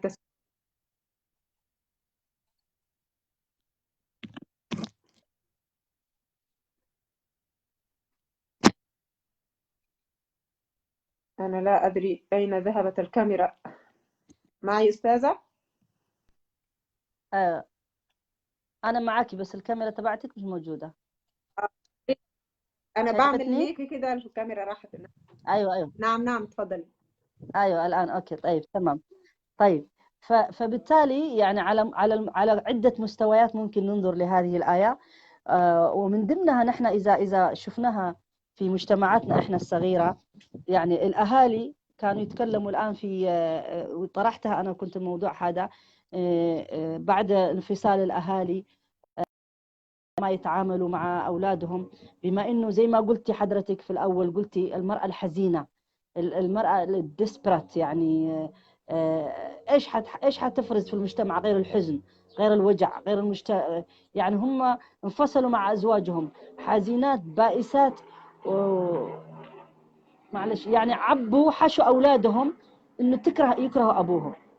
طيب أنت ما أنت يعني فعلتي السم في عقولهم وفي نفوسهم بالرجل اللي أنت انفصلت منه. إيش ذنب الأطفال؟ يعني هذول الأطفال كمان في المستقبل حيكونوا أسرة، حيكون عندهم أولاد، حيتزوجوا، ليش نخربهم أصلا نحن؟ يعني مش مشكلتهم ان احنا انفصلنا. انا انفصلت مع ابو اولادي، مش ذنبه، مش ذنب اولادي. انا كنت دائما انا اللي اسعى ان اولادي يكون عندهم علاقة مع ابوهم. اقسم بالله يعني انا كنت بتخانق مع اولادي بسبب ابوهم، وهو مش عايش معايا، منفصلنا يعني. كنت اقول لهم هذا واجب عليكم. يعني انا ما احب اشوف اولادي عاقين لابوهم، حتى لو كان عندهم نظرة في ابوهم، حتى لو كان في مشاكل، اقول لهم هذا واجب شرعي. احببتم او يعني بتخانق معاهم عشان ابوهم اللي مش موجود معنا، ولا يمكن حتى هو ما يهتم اصلا يعني ب... باب ولا فضل بينكم، يعني كان الإنسان يعيش في ايوه. حياة وفي أشياء والعشرة الجميلة، ولا لا ننسى الفضل ولا ننسى الأشياء الجميلة. ولذلك الأطفال ليس من ذنبهم إذا كان الاثنين يعني اختاروا أن يذهبوا إلى طريق، إلى مفترق طرق. الأطفال يجب أن يحافظ على نفسيتهم وعلى وكيانهم. وجود الأب مهم جدا في حياة الأولاد، حياة زي الاولاد صحيح. أهمية الأم بالضبط. وهدول وهدول النساء اللي بقول لك عليهم، هدول الحزينات اللي بتقولي عليهم فعلا، يعني يولد الحزن، على الحزن يولد الحزن.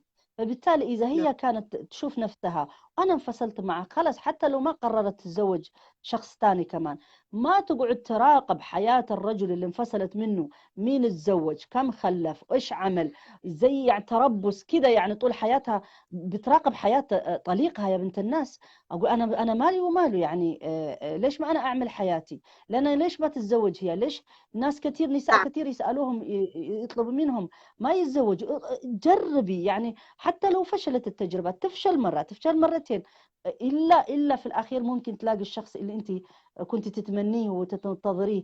وإذا ما ظهر في هذه الدنيا حيظهر في الآخرة، يعني في الجنة بإذن الله. بس الإنسان ما يفقد الأمل، زي ما نعم. قلنا سورة الطلاق سورة التفاؤل. فنحن لازم نكون نتفائل. فأنا يعني اللي ما حكيت لهم المرة الماضية، قلت لهم هحكي لكم موضوع إني أنا كنت زوجة ثانية، من النوع اللي ما أحب أعيش حياتي لحالي بدون رجل. يعني أنا هذه نظرتي في الحياة، يعني هذا إيش ما كان لازم يكون عندي شريك حياة. آه، ولما قررت أكون زوجة ثانية، كنت قررت إني أنا ما عاوزة الرجل فول تايم، أنا عاوزاه بارت تايم. هذا كان قراري يعني. أنا عاوزة، مش عاوزة 24 ساعة، لا ما عاوزة. لأنه أنا كان عندي اهتمامات ومشاغل ويعني وعشت حياة أصلا فول تايم مع رجل واحد، وأعطيت بما فيه الكفاية. فكنت مقررة إني أنا على لما دخلت على هذا القرار دخلت بهذه الطريقة. بس مع ذلك أنا أعطيت يمكن أكثر من 24 ساعة كمان. بس في البداية هكذا فكرت، يعني إني أنا حتزوج إذا جاني أي واحد. وفكرة التعدد نفسها سبحان الله، هو ربنا لما يريد يعني سبب.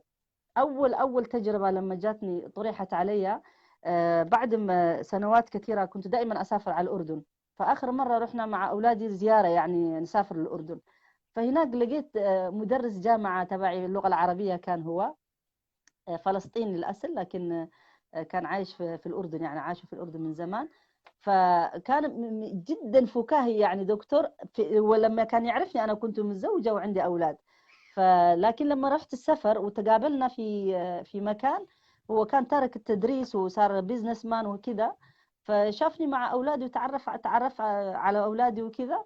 فسبحان الله يعني قال لي أنت انفصلتي؟ قلت له أيوة أنا انفصلت. فمباشرة أنا عرض علي الزواج، يعني هو في الأردن وأنا هنا يعني. وما كان يعني على أساس أفكر إني أكون زوجة ثانية وكذا. ف نعم. وفكرت على اساس انه بما اني كنت مفكره انه بارت تايم بس انا محتاجه، ما عاوزه يعني فول تايم. قلت والله كويس. وبعدين رجل مثقف يعني، عنده علم وعنده امكانيه وعنده كل المواصفات اللي تتمناها المراه، ورجل جدا فكاهي يعني بيضحكك 24 ساعه يعني. ماشي. فسبحان الله. ف- خطبني يعني، طلبني وخطبني يعني. فاثناء مبروك. الخطوبه هذا حكايه قديمه هذه. أثناء الخطوبة سبحان الله يعني عنده طبعا متزوج طاقة أنت نعم. تعطي طاقة إيجابية وفرحة وسعادة لكل يعني صديقاتي وضيوفي الموجودين في الصفحة. أنت أعطيتيها طاقة إيجابية جميلة. شكرا عن جد. لوجودك. والله. بارك الله فيك يا حبيبتي. أنا لا يكون أزعجناهم، بس ما قاعدة أشوف الكومنتات بالمرة، يعني ما شفتها. المهم يعني برضه انا جزء لسه بحكي لكم انتوا لاول مره، ما حكيتوا لاحد، يعني انت اول مره بحكي لها هذه الحكايات. ف فسبحان الله هو خطبني، يعني طلبني وخطبني، فقلت سبحان الله ليش، وبناتي حبوه كانوا معايا كمان وكذا. فسبحان الله لما رجعنا على السويد اثناء المراسله يعني اتصل علي وعلى اساس اتفقنا خلاص نروح مصر نعمل عقد، يعني هو كله بالحلال يعني مش لعب وكذا. جميل. مش زي ما الناس يتسلوا وكذا. انا ضد هذه الاشياء، انه رجل يتعرف عليك يتسلى فيك وهي تتسلى فيه، والعياذ بالله. وهذا موجود كثير يعني الان في الزمن هذا. لا ولا ف نرضى. ايوه فهو يعني اثناء الحديث، هو بما انه عنده متزوج وعنده اولاد كبار كمان، وبنته تشتغل معاها كذا، فاكتشفت هذا الموضوع، عرفت هذا الموضوع، انه والله بابا عنده علاقه مع امراه. فصارت مواجهه يعني في بيته. وهو قبل كده سبحان الله كان متزوج من اندونيسيه، 4 سنين متزوج، وهي زوجته ما كانت تعرف. بس لما المرأة طلبت منه انه يكثف الوقت او يزود لها الوقت، انفصلوا. فهو مش اول مرة يعني. شوفي النساء اللي ما يعرفوا، عشان تعرفوا يا النسوان ازواجكم فيهم حكايات وحكايات. المهم هي تقول لك تحلف انه زوجي، والله لا حبيبتي، انا يا اما بالحلال يا اما بالحرام. يعني الرجال ما لهم امان، يعني ما ممكن تفكر انه هم الا من رحم ربي، قليلين جدا هدول. يعني حتى اصحاب الدين اللي الناس تفكرهم ما يعملوا حرام، انسي هذا الموضوع. ناس. ما حنجيب سيرة احد، بس يعني موجود ظواهر يعني على كل حال. فالمهم لما عرفت زوجته، صار ضجة كبيرة في الأسرة، وأنا هنا ما أعرف. وعنده أمه، يعني يحب أمه جدا جدا، ولا يمكن يرفض لها طلب أمه. فلما عرفت واجه زوجته قال لها أي نعم أنا هذه خطيبتي. قال لها خطيبتي، خطبتها وحنتزوج قريب. كنا على أساس نروح مصر نعمل في مصر تذكرة وكل شيء جاهزين يعني. الله المستعان. بس يعني سبحان الله كل شيء هو. بس أنا بالنسبة لي موضوع فكرة التعدد، إني أكون زوجة ثانية، هو شوف كل شيء له حكمة، له سبب. نعم. يعني لو نعم. انه الله سبحانه وتعالى ما ربط بيناتنا، ما كان في رزق بيني وبينه الا هذه التجربة.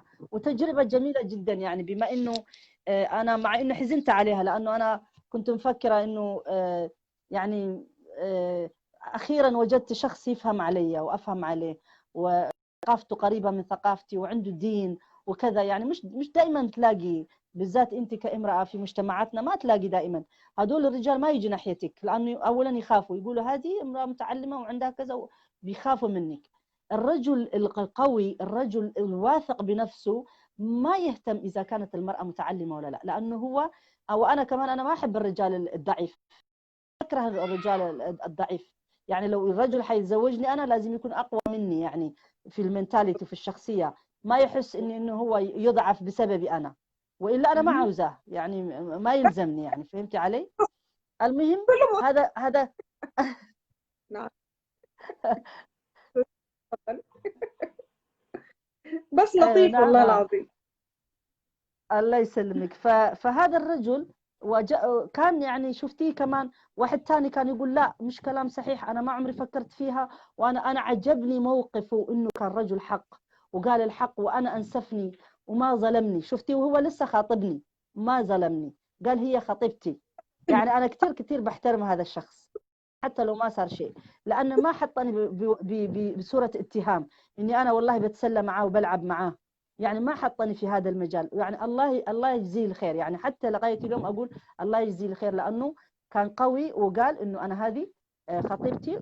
وطلبت امه قالت له يعني على انا بيني وبينك يعني شو اسمه، يعني زعلت، قالت هذه قريبتك وهذه اختك فزوجته ايش قالت له؟ بالله عليك الا لازم تحكي لي اذا كنت عامل هذا الموضوع قبل كده. بسببي انا عرفت اللي كان عنده زوجه قبلي انا حتى. خبرها، قال لها اي نعم كانت عندي زوجه كذا وعشت معها 4 سنين. لانه هو بيزنس مان، يسافر هونغ كونغ، يسافر تايلاند، بلاد كثيره يسافر. فهو على اساس نحن كمان حنسافر، كنا حنجول الدنيا كلها. يا المهم سلام. ف جميل. النصيب يعني بيناتنا. يعني عملت له مشكلة، فاتصل علي قال لي يا سعاد هيك صار معنا. وأنا أقول ليش ما يتصل، هيك صار الموضوع بصراحة. فقال لي خلينا نهدي اللعبة، يعني خلينا نستنى شوي جدد الموضوع. بس أنا يعني كانت بعد الأشياء خلتني أنا قلت خلاص لا ما عاوزة الموقف هذا، وسكرنا الموضوع. وقلت له لغاية هون كانت التجربة جميلة جدا وبارك الله فيك، وسكرنا الموضوع. فبعدين يعني هذه فتحت الباب بالنسبة لي. التجربة الثانية اللي قلت لهم إن شاء الله هحكي لهم إني أنا كنت زوجة ثانية.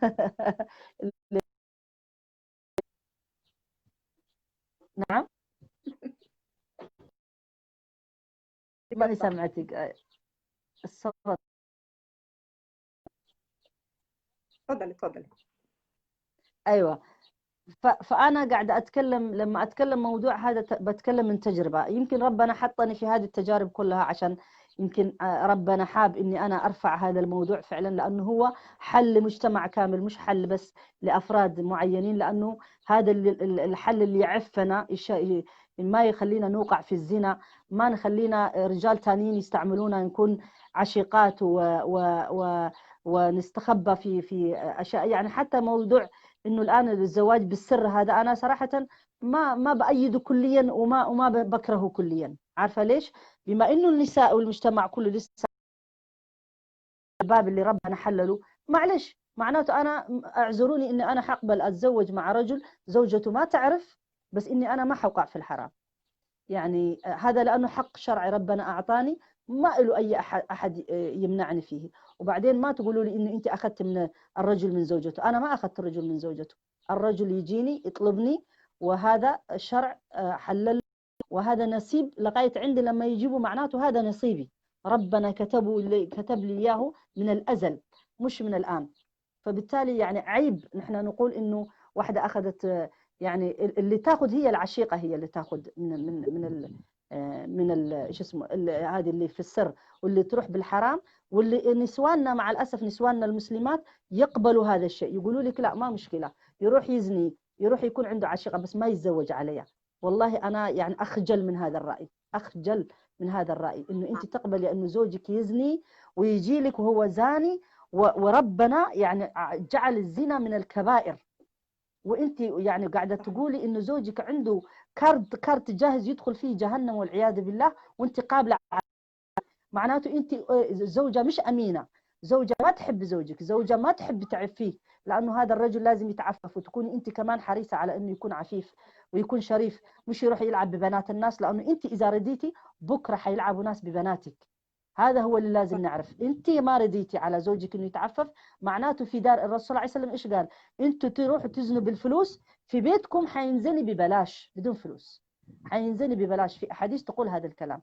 فنحن اذا شفنا نظرنا هذا الموضوع من كل النواحي، وتغير تبرمج عقلنا بطريقه ثانيه، تبرمج عقلنا بالقران، نقول قال الله قال الرسول، اذا برمجناه بهذه الايات، والله العظيم ما في شيء اسمه سعد. كل النساء حيقبلوا، لأنه لا أنت أشرف من عائشة، ولا أحسن من حفصة، ولا أصدق إيمانا منهن، ولا أعلم منهن، وهم الصديقات الشريفات العفيفات اللي قبلوا بهذا الدين وعاشوا مع الرسول صلى الله عليه وسلم. مش أكثر من امرأة، أكثر من 4 عاشوا في كنف الرسول صلى الله عليه وسلم، وهم سعيدات ومبسوطات، ويقولوا كلهم يتمنوا يعيشوا مع الرسول صلى الله عليه وسلم. ولذلك لما حتى مات كان يروح في كل غرفة. شوفي أدب الرسول صلى الله عليه وسلم. طبعا لما نحن نقول إن الإسلام أحل، حنتكلم في آدابه كمان، مش بس كلام يقال وخلاص، لا. الرسول صلى الله عليه وسلم في آخر مطاف قال لهم تسمحوا لي يا نسواني يا حبيباتي يا عزيزاتي، ممكن أنا يكون نهايتي عند غرفة عائشة، ممكن أكون مع عائشة؟ قال لهم كلهم سمحوا له. قالوا له مين هو هذا النبي، هذا الرجل العظيم اللي يطلب من نسوانه تسمحوا لي، وهو ما يحتاج أصلا يطلب منهم، وهو اللي ينزل عليه الوحي، وهو اللي يعني كان الله ورسوله والملائكة وجبريل وميكائيل يعني بسنده نطلب من النساء هدول اللي نحن نقول عليهم ناقصات عقل ودين، هدول ما لهم أي قيمة، هدول اللي ما يفهمونا بالطريقة هذه نحن ما لنا أي قيمة. هدول العلماء اللي يقولوا لنا يفهموا الحديث على كيفهم ويقولوا لنا أنتم ناقصات عقل ودين، الله يسامحهم. لا يعني كأنه المرأة ما عندها عقل وما عندها أي شيء. روحوا تعلموا من الرسول. لو يعتبرهم ناقصات عقل ودين ما يقول لهم، ما يستأذنهم، يقول لهم تسمحوا لي أكون آخر غرفتي معها. ما يستأذن من أم سلمة، ما يسمع رأي أم سلمة. يا أم سلمة هلكت الأمة، هيك راح يصير فيها. إيش مالك يا رسول صلى الله عليه وسلم؟ قالت له هيك قاعدين يعملوا فيها الصحابة. قالت له مش مشكلة، اطلع عليهم واعمل كذا واعمل كذا. امرأة حكيمة أعطته الرأي ويعني حلت موقف كان ممكن يصير فيه دماء، ممكن الأمة كانت الرسول والله سبحانه وتعالى يغضب عليهم. انتوا الشيوخ تبعنا لا يقولوا لك المرأة كذا المرأة كذا، والله يعني تكرهي حالك من انك امرأة.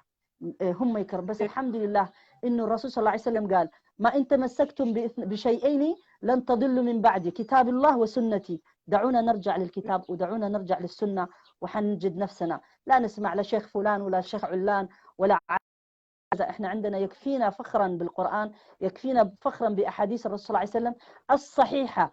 خذوا صحيح البخاري ومسلم نتعلمها هي نطبقها في حياتنا، ما حنحتاج أقوال العلماء، حتى ما حنحتاج، لأنه الفقه لكل زمن لازم يكون فقه جديد. الفقه القديم اللي كان قبل 2000 سنة ما تجي تطبقه علي أنا في 2020. لازم يكون في علماء يجتهدوا يجيبوا فقه يناسب عقليتنا، يناسب وضعنا، يناسب زمننا، يناسب تحدياتنا. ما تقولوا لي فقه القديم إنه كذا وكذا، لأنه القرآن ساري لكل زمان ومكان، لكن نحتاج إلى عقول فذة وعلماء فذة تجتهد من جديد وتضع الحلول للناس، يعني يدفنوا الناس ويوأدونا كمان من جديد، فهذا لا يقبله أبدا.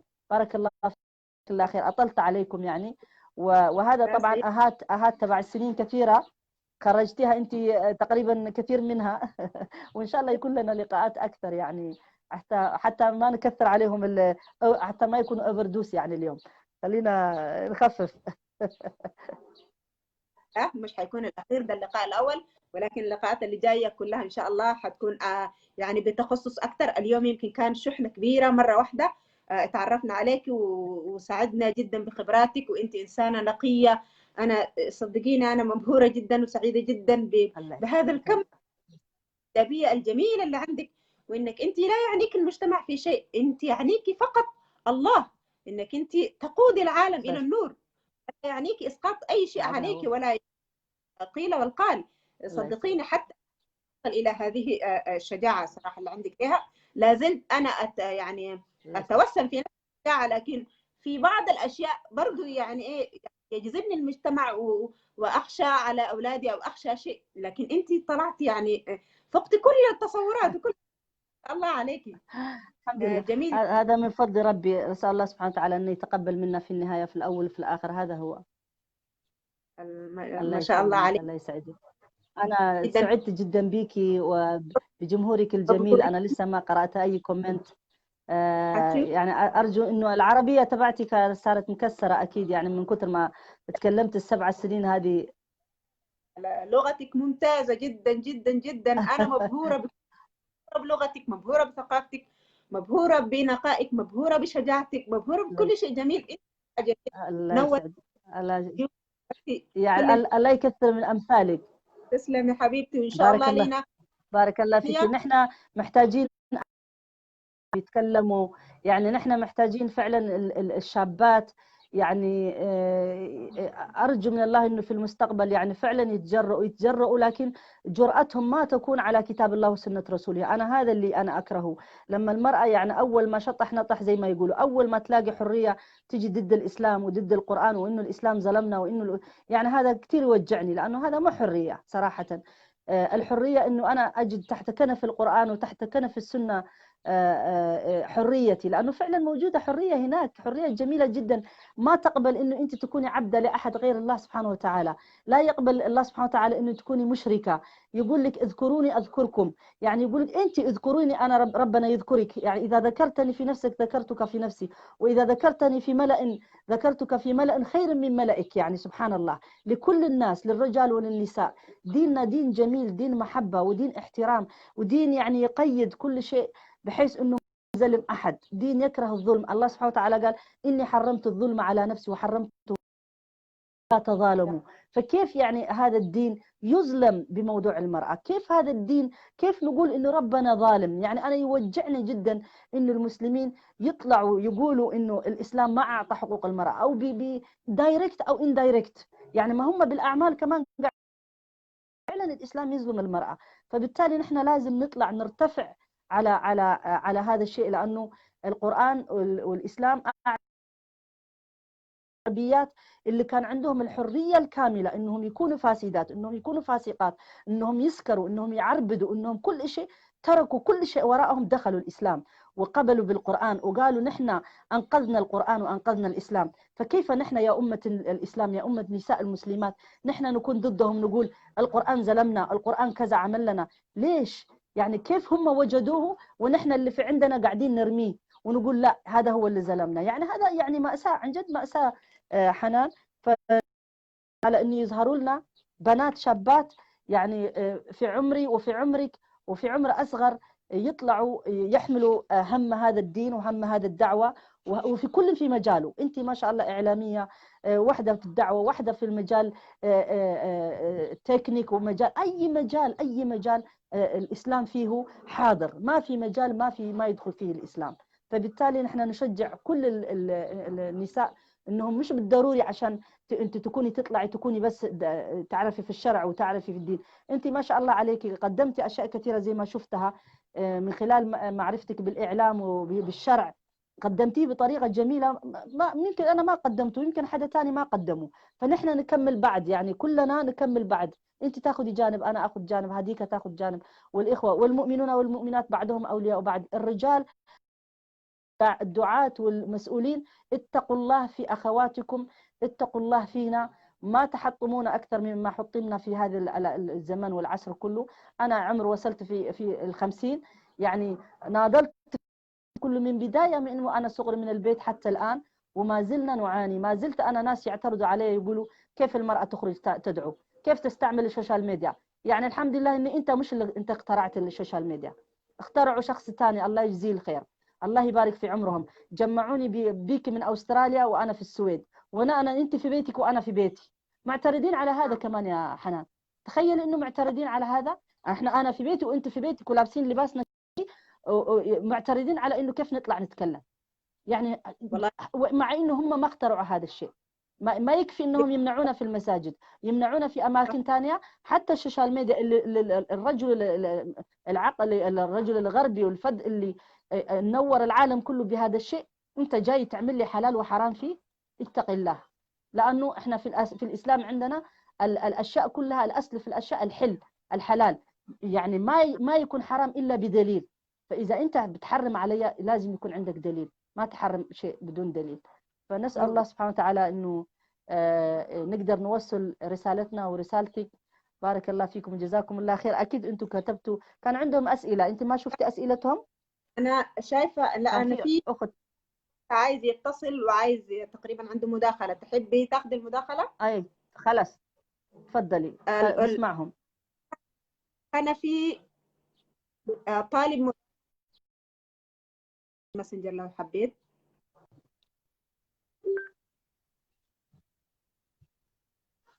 اللي حابب يعمل أسئلتكم يا جماعة. شايفة إن في الأخ محمد محمود بيقول إنه عايز يعمل مداخلة، عايز مايك.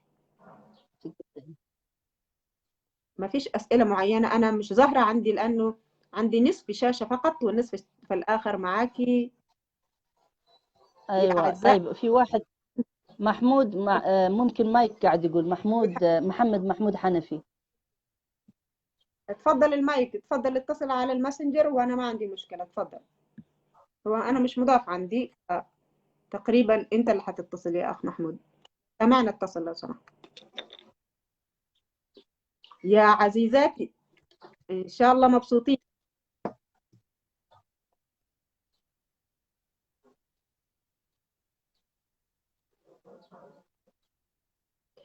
في بعض نطالب، السيدات. يقولوا لك نطالب حرية، تقول لك نطالب استمرارية الحلقة نحن الجماهير. الله يسعدك. مايك طيب، قالت لك مايك اطلب انت، اتصل عليها اخ محمد. اوكي، انا هكتب اشوف، لكن هو مش مضاف عندي فمش حيظهر لي. اوكي طيب، يتصل علي اذا هو يعرف. الاخ محمد إذا نقدر دكتورة، او إذا حبيت انا اقدر اتصل عليه. ايش اسمه؟ مداخلتك. محمد. خلاص اعطي لشخص ثاني طيب لغاية ما هو. تحية الأستاذة على هو الوحيد اللي ظاهر لي انه هو طالب. في اي حد يا طيب اصدقاء؟ أحييك يا أستاذة. طيب، في حد بيقول ممكن اتصال. مين هذا؟ اسمهان، اتصلي علي ماسنجر لو سمحتي، او اتصلي على استاذ اتصل يا علي يا على محمد. أشوف محمد محمود. اسمهان. تفضلي اسمهان، اتصلي علي، الله يخليكي. محمد قاعد أتصل عليك. مش هو هذا؟ اسمهان اسم جميل ما شاء الله. اسمهان وإنسانة يعني حبيبة، بعرفها معرفة شخصية. اسمهان ما شاء تفضلي الله. نوريني. ناشطة كمان. طيب لقيت أنا محمود، لقيت محمود أتصل أي. عليه أنا. أنا بتصل حاليا بأسمهان لأن أوكي محمود مشغول إحنا هو، أو أعطينا كأنه قاعد يحاول. نعم. أسمهان تفضلي، أنا بتصل عليك.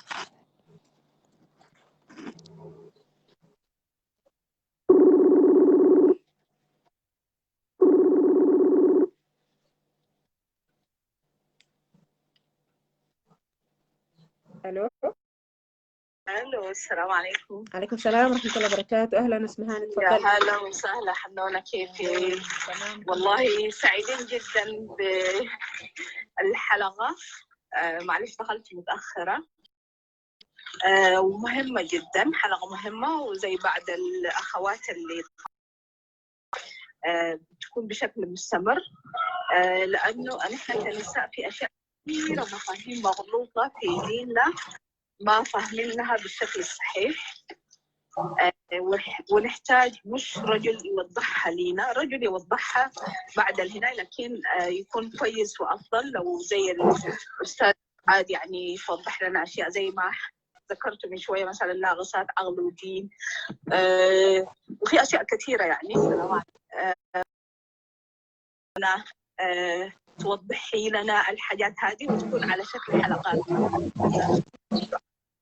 وسعيدين جدا، وربي يحفظك ويوفقك ان شاء الله. تسلم كثير أسمهان، شكرا وشكرا لك. حضونة حبيبتي، الله يخليك. بارك الله فيك سمعتي وجزاك الله. في حلقات. أنا يشرفني جدا يعني، وخاصة لأنه بما إنه ناس كثير طلبوا مني باللغة العربية، وأنا يعني أخذتني التجرينية والأمحرية وشوية السويدية، فما كان عندي باللغة العربية، فهنا حضطر اللغة العربية بالنسبة لي يعني ممتاز، يعني فرصة جميلة جدا. على أساس أنا وأنت مع بعض، سواء كان في بيتك أو أنا أعزمك في بيتي، على حسب المواضيع اللي نجيبها وننسق وهذا باب جديد أحب أنه هو كمان يستمر معكم، وعن طريق يكون عندنا توعية وحيكون عندنا الصراحة، يعني ما دام احنا حنتكلم في هذه المواضيع، أنا ما حقدر أكون.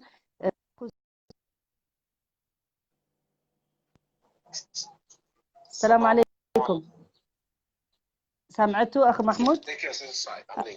الله يسلمك. سمعتوا حنان؟ أيوة دقيقة، سمعتوا أخ محمود؟ طيب اولا يا استاذ سعاد، يعني بارك فيكي اولا. ثانيا بس على حضرتك، يعني يا رب بس تتقبليها بصدر رحب. بعد تمام. الاعتراضات. طيب تفضل. اولا يا استاذه تمام. حضرتك لما لا هو اعتراضات بسيطه بس بعد اذنك يعني. تفضل اولا تفضل. الاسلام هو كرم المراه، مش محتاجين اوروبا هي اللي تقول لنا احنا بنكرم المراه ولا ما بنكرمش. الاسلام هو من يكرم المراه، وانت عارفه الكلام ده كويس جدا. انا اولا انا بشتغل في مقارنه الاديان في المسيحيه واليهوديه والاسلام. تمام. انت طيب لو رجعت للانجيل او رجعت للتوراه حضرتك هتلاقي ان المراه في الانجيل والمراه في التوراه يعتبر ما هو الا كائن نجس، ولا له اي سلطه ولا لها ميراث ولا وليه في اشياء عده. تمام. طيب حضرتك الاسلام هو من كرم المراه. يبقى الشرع القراني والسنه النبويه هي دستوري. اتنين، حضرتك غلطتي لما جيتي بتقولي 7 يظلهم الله يوم ظل لا ظل له. ده حديث ليس بالقدس يا استاذه، ده حديث نبوي. ده حديث نبوي. ثانيا بس. طيب بارك الله فيك. ثلاثه حديث صحيح صحيح. حديث نبوي حضرتك. حديث نبوي. بارك الله فيك. طيب جميل جدا، حديث نبوي جميل جدا. حضرتك لما تيجي نتكلم على فكره التعدد، حضرتك فكره التعدد هو شيء ربنا احله، شرع ربنا احله، مفيش اي مشكله. ولكن المراه هي من تقوم بذلك. المراه هي اساسا ما عندهاش فكره تقبل التعدد. دي نقطه بس ولازم نبقى عارفينها. طيب هل للمراه ان هي تعترض على فكره التعدد؟ نعم، والاسلام يبيح ذلك. طيب جميل، والاسلام يبيح ذلك. طيب النقطه الثالثه، حضرتك لما النهارده بتقولي ان الابن ما يعترضش على الام، ماشي، انا متفق معاك ان ده شرع ربنا محلله ان المراه ان هي تتزوج، ده شرع حلال. ولكن حضرتك النهارده ارجعي النهارده لاسباب الطلاق اللي موجوده النهارده. انت بتقولي عادي من المراه ان هي تطلق، المراه كذا. تعالي حضرتك النهارده شوف في اسباب الطلاق لاسباب تافهه جدا. يبقى احنا ما نشجعش ان المراه خلاص روحي عشان انت عايزه تتحرري، عايزه تشتغلي، خلاص اطلبي الطلاق. ما ينفعش الكلام ده حضرتك. ان اغلب اسباب الطلاق وبالذات في الوطن العربي، وانت عارفه الكلام ده، لاسباب تافهه جدا. طيب سامعك. يعني كمل. ربنا بيقولوا اخذنا منهم ميثاقا غليظا. ايوه صح صحيح. حضرتك؟ ايوه. واخذنا منهم ميثاقا غليظا. ما هو الميثاق الغليظ حضرتك؟ هو عقد الزواج. فهو عقد الزواج عموما ليه يعني اقول لك ايه، ليه قدسيه عظيمه جدا، قدسيه عظيمه جدا. فحضرتك لما بتيجي بتقولي حتى ان النبي صلى الله عليه وسلم لما راحت السيده صفيه وسلم عليها، لا هو ما سلمش عليها في الاعتكاف حضرتك، بس تصليحا برضو للمعلومه ان هو اخرج راس النبي صلى الله عليه وسلم، اخرج راسه فقط لينزل اليه. انا ما قلت سلمت عليها بايده، يعني تكلم عليها، يعني استقبلها سلم عليها بالكلام. قلتي حضرتك، طب اسمعيني طيب يا استاذ سعاد، انا متابع الحلقه وشايفها. قلت ان هو خرج ليها وسلم عليها ويعرفهم بالصحابه هتيجي والنبي صلى لا الله عليه وسلم. انا ما قصدت لما قلت انه كلام بالسلام، يعني بتكلم معاها وبعدين لما يعني خلصوا الكلام كان يعني لغاية المسجد جنب الباب بوصلها. هذا على أي حال تصحيحك للكلام المفهوم إذا أنت فهمته جيد، هو ما بس مش بمعنى هذا أنا اللي تكلمته. فكلمت أنت وخلصت النقاط كلها، خلصت نقاط الاعتراض كلها. انا هسمع حضرتك برضو هرد عليك. اتفضل. يعني اتفضل. النقاط اللي باقية ممكن أسمعها. النقط الباقيه حضرتك، احنا انت بتقولي حريه المراه ومش حريه المراه. المراه محرره في القران الكريم ومحرره في السنه. النساء شقائق الرجال وده معروف. ولو لفينا الارض وجميع الديانات السماويه، الاسلام هو من كرم المراه وعظم المراه وجعل المراه مثل الرجل، حتى في التقوى. يمكن المراه ممكن تفوق الرجل في التقوى. جميل جدا.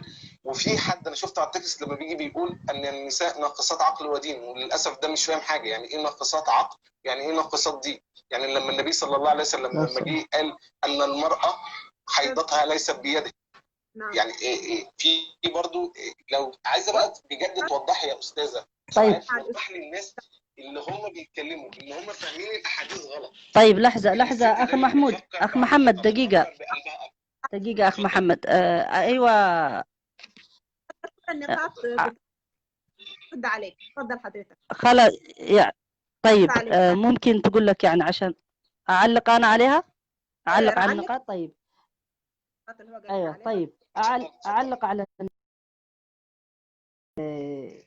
موضوع أولا موضوع لما تكلمت عن الإسلام وعن إنه الإسلام أعطى المرأة الحرية، ما أعتقد إنه الناس، ما بعرف إذا أنتم فهمتوا علي إن أنا قلت إنه الغرب هو اللي مقارنة مع الغرب، أو إنه الغرب أعطى الحرية. بالعكس، أنا قاعدة أنادي المفهوم اللي الناس فاكرة إنه المرأة أعطى الحرية للغرب. يعني نحن قبل ما يعطيهم هم، نحن الإسلام أعطانا هذا الحرية. هذا اللي أنا عاوزة أوصل الناس. بالعكس، الإسلام هو اللي أعطى حرية المرأة في كل شيء، في التملك وفي قول الرأي، في أشياء كثيرة. هذا أنا مذهبي. وإذا أنت يمكن ما تابعتني في الأشياء الثانية اللي تكلمت فيها، موضوع الطلاق طبعا موضوع أي واحد يقول اتطلقوا زي ما أنت فاهم بالطريقة هذه. بس بما إنه أخت حنان طرحت موضوع الطلاق، وأنا قبل موضوع الطلاق تكلمنا فيه إنه المفروض الأسرة كيف الإسلام يحافظ عليها. ومهم جدا إنه يعني ما ممكن إحنا نتكلم الآن في أشياء إنه الناس تتطلق بأسباب تافهة. على ذلك أنا قلت إنه المرأة ما تطالب الطلاق عشان زوجها تزوج عليها. فأنا حريصة جدا على إنه الأسرة المسلمة تتماسك وما يكون فيها طلاق. لكن احنا وصلنا لما يكون في مطاف ما في إلا الطلاق. وهذا هو أعتقد حنان اللي طرحته اليوم، يعني إنه الطلاق مش نهاية المطاف للمرأة، إنه يجوز لها أنها تتزوج وأنها تعيش حياتها وإنه لا تحزن. من هذا المنظار إذا أنت حتقول لي نتكلم في الطلاق كيف نظرته في الإسلام في الطلاق، وأنا في المواضيع الثانية في التقرينية تكلمت لازم يكون في من الأول حلول. يعني في الأول كيف حتى قبل الزواج الاختيار وال مشينا بما في السنة، يعني نتفادى كثير من المشاكل. فهمت علي؟ لكن إذا حصل إنه فعلا ما اتفقت بين الرجل والمرأة، عندنا في مجتمعاتنا إنه الطلاق هو نهاية الحياة ونهاية المرأة. لا، مش صحيح. فهذا هو اللي احنا تكلمنا فيه في هذا المجال. من هذا الباب احنا تكلمنا. وأسباب الطلاق التافهة ما ممكن، مش أنا ولا أي واحد يقبلها أصلا، لأنه حتى المرأة ما تقبل تتطلق لأسباب تافهة. المرأة العاقلة اللي تعرف دينها واللي تربت كويس لا يمكن تتطلق بهذا السبب. أما إذا تقول لي إحنا تربينا في مجتمعات غير إسلامية وغير ما علمونا فيها، وبعدين نحن نجي نلفق المشاكل على الإسلام، هذا ثاني. فبالتالي الشخص اللي يخاف الله سبحانه وتعالى، اللي يتقي الله سبحانه وتعالى، لا يمكن وحدة ولا واحد ولا الرجل يطلقها لأي سبب تافه، ولا هي تطلب الطلاق لسبب. مجتمعاتنا تقول لنا غير كده، سواء من ناحية الرجل سواء من ناحية نحن قاعدين نقول.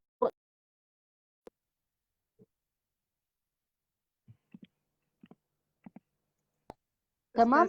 هذا وأنا ما بسهل الطلاق، يعني إنه لأنه أنا بفهم إنه المرأة المبسوطة مع زوجها أي شيء إلا إذا كانت سفيهة ساعتها تطالب الطلاق، وإلا ليش حتطالب الطلاق أساسا؟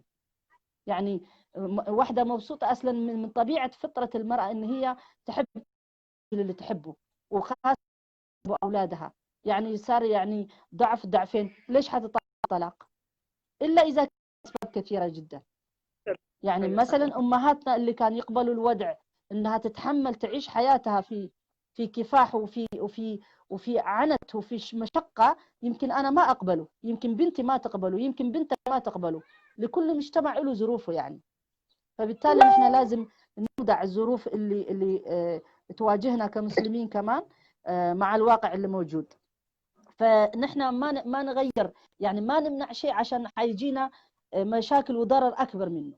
يعني مثلا هدول النساء اللي ما متزوجات وبسبب طلاقهم، يعني ما تفكر إنه نساء كبيرات لسه في عمر 25 عندنا مطلقات وعندهم طفلين. عندنا بنات 23 سنة، عندنا بنات 18 سنة تزوجوا واتطلقوا. ما بس في العمر الكبار نحن قاعدين نحكي، هدول إذا ما تزوجوا إيش حيكونوا؟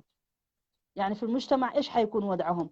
لما أنا أقول مثلا للشاب، انا اقطعك بس دقيقة واحدة، دقيقة خليني أكمل لك. لما الشاب تقول له جاي يتزوج وهو مش متزوج، أي شاب مسلم تقول له هو مش متزوج أول مرة يتزوج، في بنت صالحة ما شاء الله عليها بس تزوجت وانفصلت وعندها الطفل واحد، يقول لك لا أنا ما عاوز إلا واحدة مش متزوجة.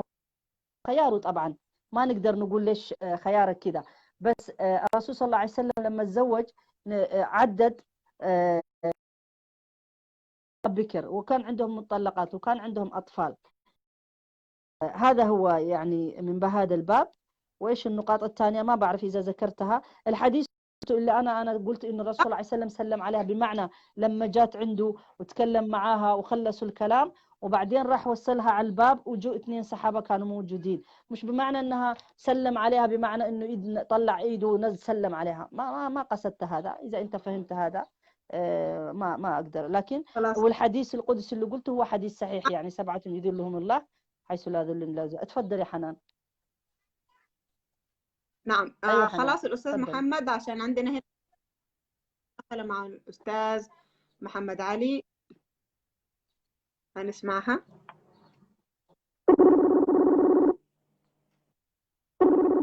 حياة أنا مش ناسياكي، إن شاء الله حتصل بك.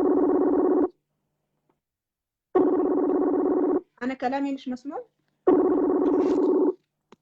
الصوت مسموع أستاذة؟ أيوة سمعتك. تفضل علي. يا هلا. السلام عليكم ورحمه الله وبركاته. السلام ورحمة الله. بخير الله يحفظكم.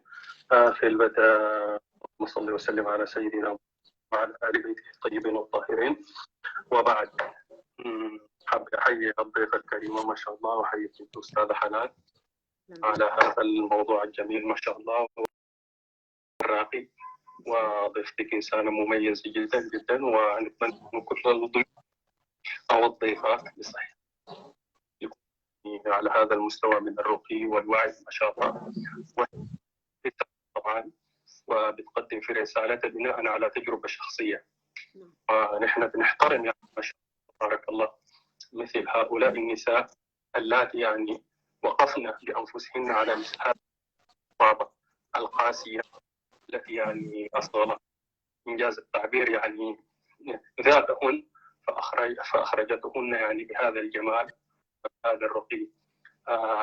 عندي ملاحظات كثيرة أنا والله، لكن أعتقد لا يكفي ولا يسع.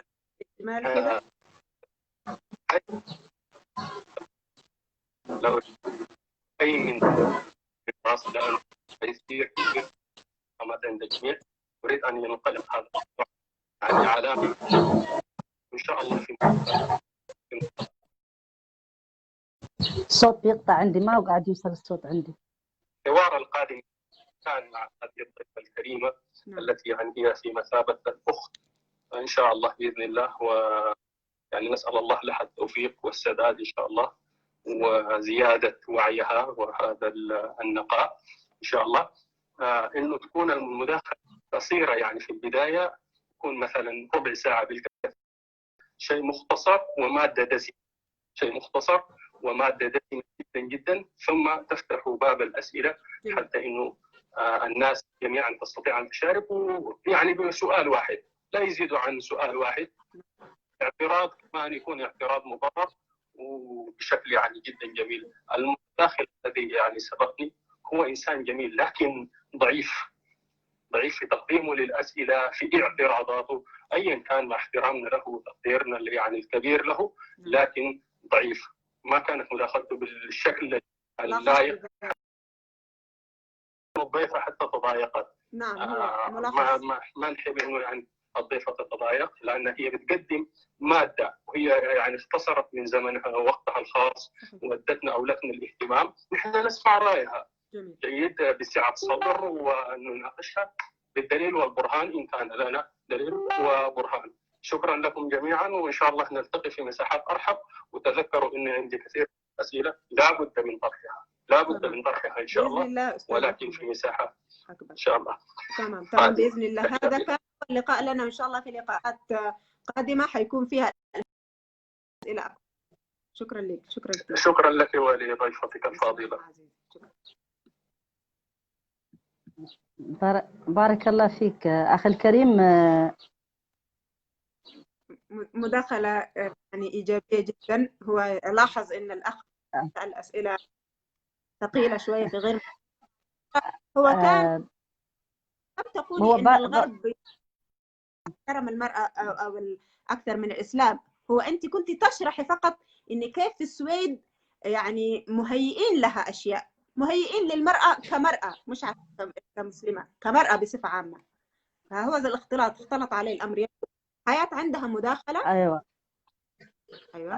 قبل حياة بس ممكن قبل حياة بس أقول للأخ اللي اعترض والأخ الفاضل، كلهم أخوة فاضلين. والاعتراضات يعني ما في أي مشكلة، لأنه لابد يكون في، إذا الإنسان يطلب إلى التغيير وما يتقبل الاعتراض وما يتقبل الملاحظات فحتكون مشكلة يعني. فإحنا لازم نناقش آراء بعض وأفكار بعض على كل المستويات. وكل إنسان يعني لما يأتي بشيء يعني لابد من خلفيته لها تأثير كبير. بما أن أنا أعيش في الغرب وعشت 35 سنة، لا يمكن إنه ما يكون تأثير الغرب علي. بس الحمد لله إنه تأثير الغرب علي هو قربني للقرآن وقربني للإسلام، ما بعدني يعني. بلاد المسلمين الآن وفي بلاد المسلمين ونساء المسلمات هناك يعني، وهم عايشين في بلاد مسلمة بعيدين جدا جدا عن القرآن وعن الإسلام. فهو يعني من هذا الباب كمان لازم نحن نرفع هذا الشيء، وما ما نقبط أو ما يعني إيش اسمه ما نقمط حقوق الناس.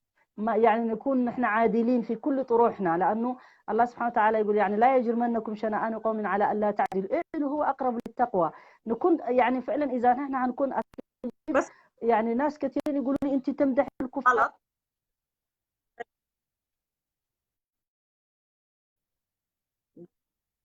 ممكن إني أنا ما أقول أشياء هم خير عملوها، وما جزاء الإحسان إلا الإحسان يعني.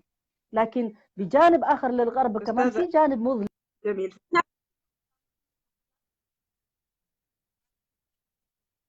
نعم.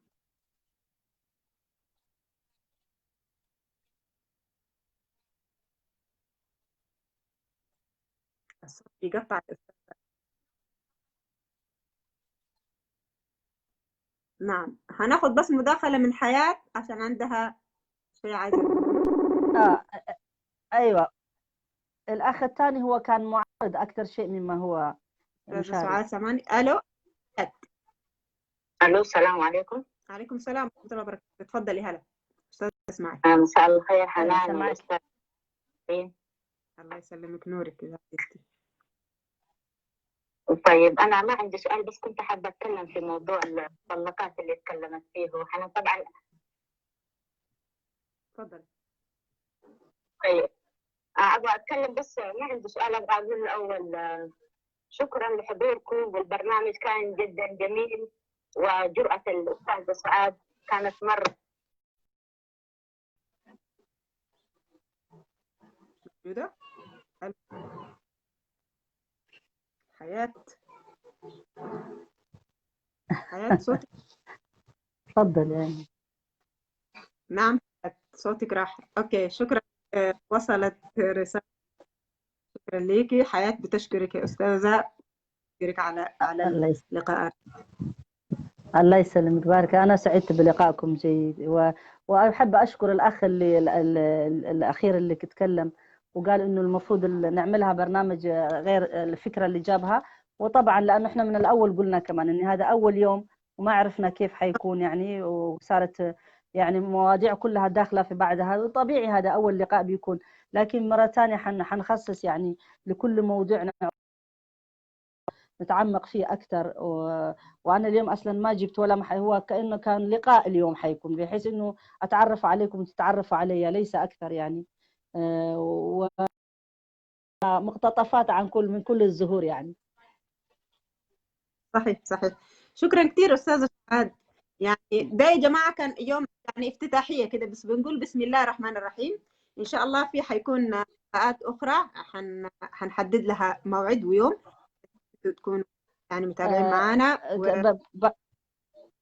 بعت لي الأخ معلش محمد كمان يعني برضو حضرتك بعد إذنك لا تدعي للكافر وتقول الله يجزيه الخير لصناع السوشيال ميديا لأنهم كافرين. أين عقيدة الولاء والبراء؟ شكرا لسعة صدرك. والله يعني كل شيء أنا أحب أرد عليه كمان. هو بعت لي هو نفسه حب أرد عليه كمان إنه نعم أحب أرد عليه إنه له عقيدة نوعا ما يعني. الله يجزيهم الخير. يعني الدعاء لكل الناس، يعني أنا خير لكل الناس بغض النظر الكافر والطالح والسائر الله، وهذول عبيد الله لله، وأنا ما إلي أي قدرة إذا ربنا كلها، إذا ربنا يرزق كل الناس كلها. صحيح هو الكفر هو ربنا يكرهه، لكن تفكر إنه إذا تفتكر إنه ربنا لو عاوز ما يدمر الناس كلها في يوم واحد أو إنه يخليهم يكونوا مؤمنين في سواء، ما يقدر يعمل هذا الشيء؟ ربنا يقدر، لكن نحن ما علينا وما على الرسول إلا البلاغ. أنا ما أمشي أحمل هم وحقد وكراهية تربينا عليها على ناس آخرين. صحيح الولاء والبراء للمسلمين وللمؤمنين على عيني وراسي، لكن ما يمنعني بعد الولاء والبراء كمان إني أحب الناس كلها. ما يمنع أبدا، وما ما يمنع إني أقول هدول صناع النظارة جزاهم الله خير، خلوني أشوف يعني كلمة لو إنهم هدول اللي صنعوها ما كانوا صنعوها أنا ما كنت حأعرف أقرأ. يعني إيش المشكلة؟ وهدول السوشيال ميديا اللي صنعوها كمان كفار صحيح، بس أنا وإنت خلونا حتى في هذه المنصة نتواصل ونتدارس موضوع ديننا ونناقش موضوع مشاكلنا، بحيث إنه أنا لو في المسجد ما كنت أنت حتخليني أنا أتكلم. يعني كثير من المساجد أنا رحتها وأترجى أقول فيها كلمة ما بتخلوا أصلا تعطوا الميكروفون للمرأة عشان تتكلم، لكن صعب على كثير من الشيء. أنا بفهم هذا الشيء، لكن خلوا يتسع صدورنا وقلوبنا ونفسح لبعض ونفهم بعض ونساعد بعض، لأنه نحن حياتنا قصيرة في هذه الدنيا، وكل ميسر لما خلق له. هذا هو ربنا يثبتنا ويثبت الجميع. وبارك الله فيكم جزيلا، شكرا جزيلا. يعني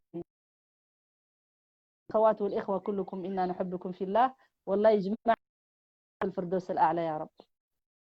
اللهم امين. استاذه سعاد، الساده الرجال يشكروك على حلقه التعدد وبيقولوا لك انهم بيحبوك جدا عشان بتتفق انهم يتزوجوا زوجه ثانيه، بس طبعا زوجاتهم ماسكينهم يعني من رقابهم، فبعضهم بيسالوك يعمل ايه عشان يقنع.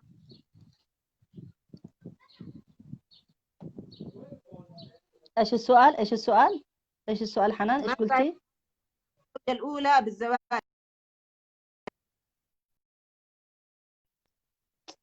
الصوت قاعد يمشي، ما سمعت.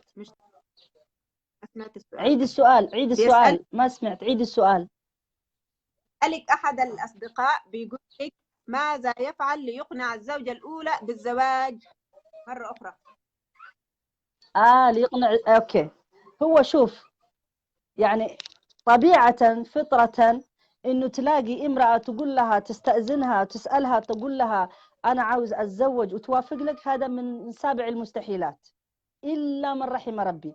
أنا من سيد زوجي مع إني زوجة ثانية إنه وبالعكس كنا أنا وهو نناقش، يعني أي مرأة لازم يتزوج الثالثة. أنا كنت بجيب له أفكار، أنت محتاج مرأة كذا الثالثة. يمكن سامعني؟ نعم. أيوة سامعينك، تفضلي. سامعني ولا لا؟ نعم سامعينك، تفضلي. كنت أنا يعني إني أنا قاعدة أقول مش أيوة ما ممكن تكون مستحيلة إنه المرأة تقبل إذا قبلت إنه كلام الله فوق كل شيء، كلام الرسول صلى الله عليه وسلم فوق كل شيء. ونحن حديث الرسول صلى الله عليه وسلم إيش يقول؟ لا يؤمن أحدكم حتى يحب لأخيه ما يحب لنفسه. بمعنى إيش؟ إيمانكم مش كامل، إيمانكم مش تمام. لما أنت بس أنت تقولي أنا بس أنا والباقي عليه الطوفان، أنا بس المهم أكون مبسوطة أنا وأولادي. الإسلام هو من لم يهتم بأمر المسلمين فليس منهم، لازم نتكاتف. فالرجل اللي يحب يقنع المرأة هو لازم يكون كويس معها، هو لازم يكون جنتل معها، هو لازم يعني يكون عنده القدرة. يعني أنا حكى لي أحد الإخوة، خليني أخبركم، هو تزوج وما كان خبرها زوجته. فنساء، تعرفوا النساء يعني نساء ضد بعض دائما، يعني عادة إلا من رحم ربي، النساء ضد بعض في كل الأحوال.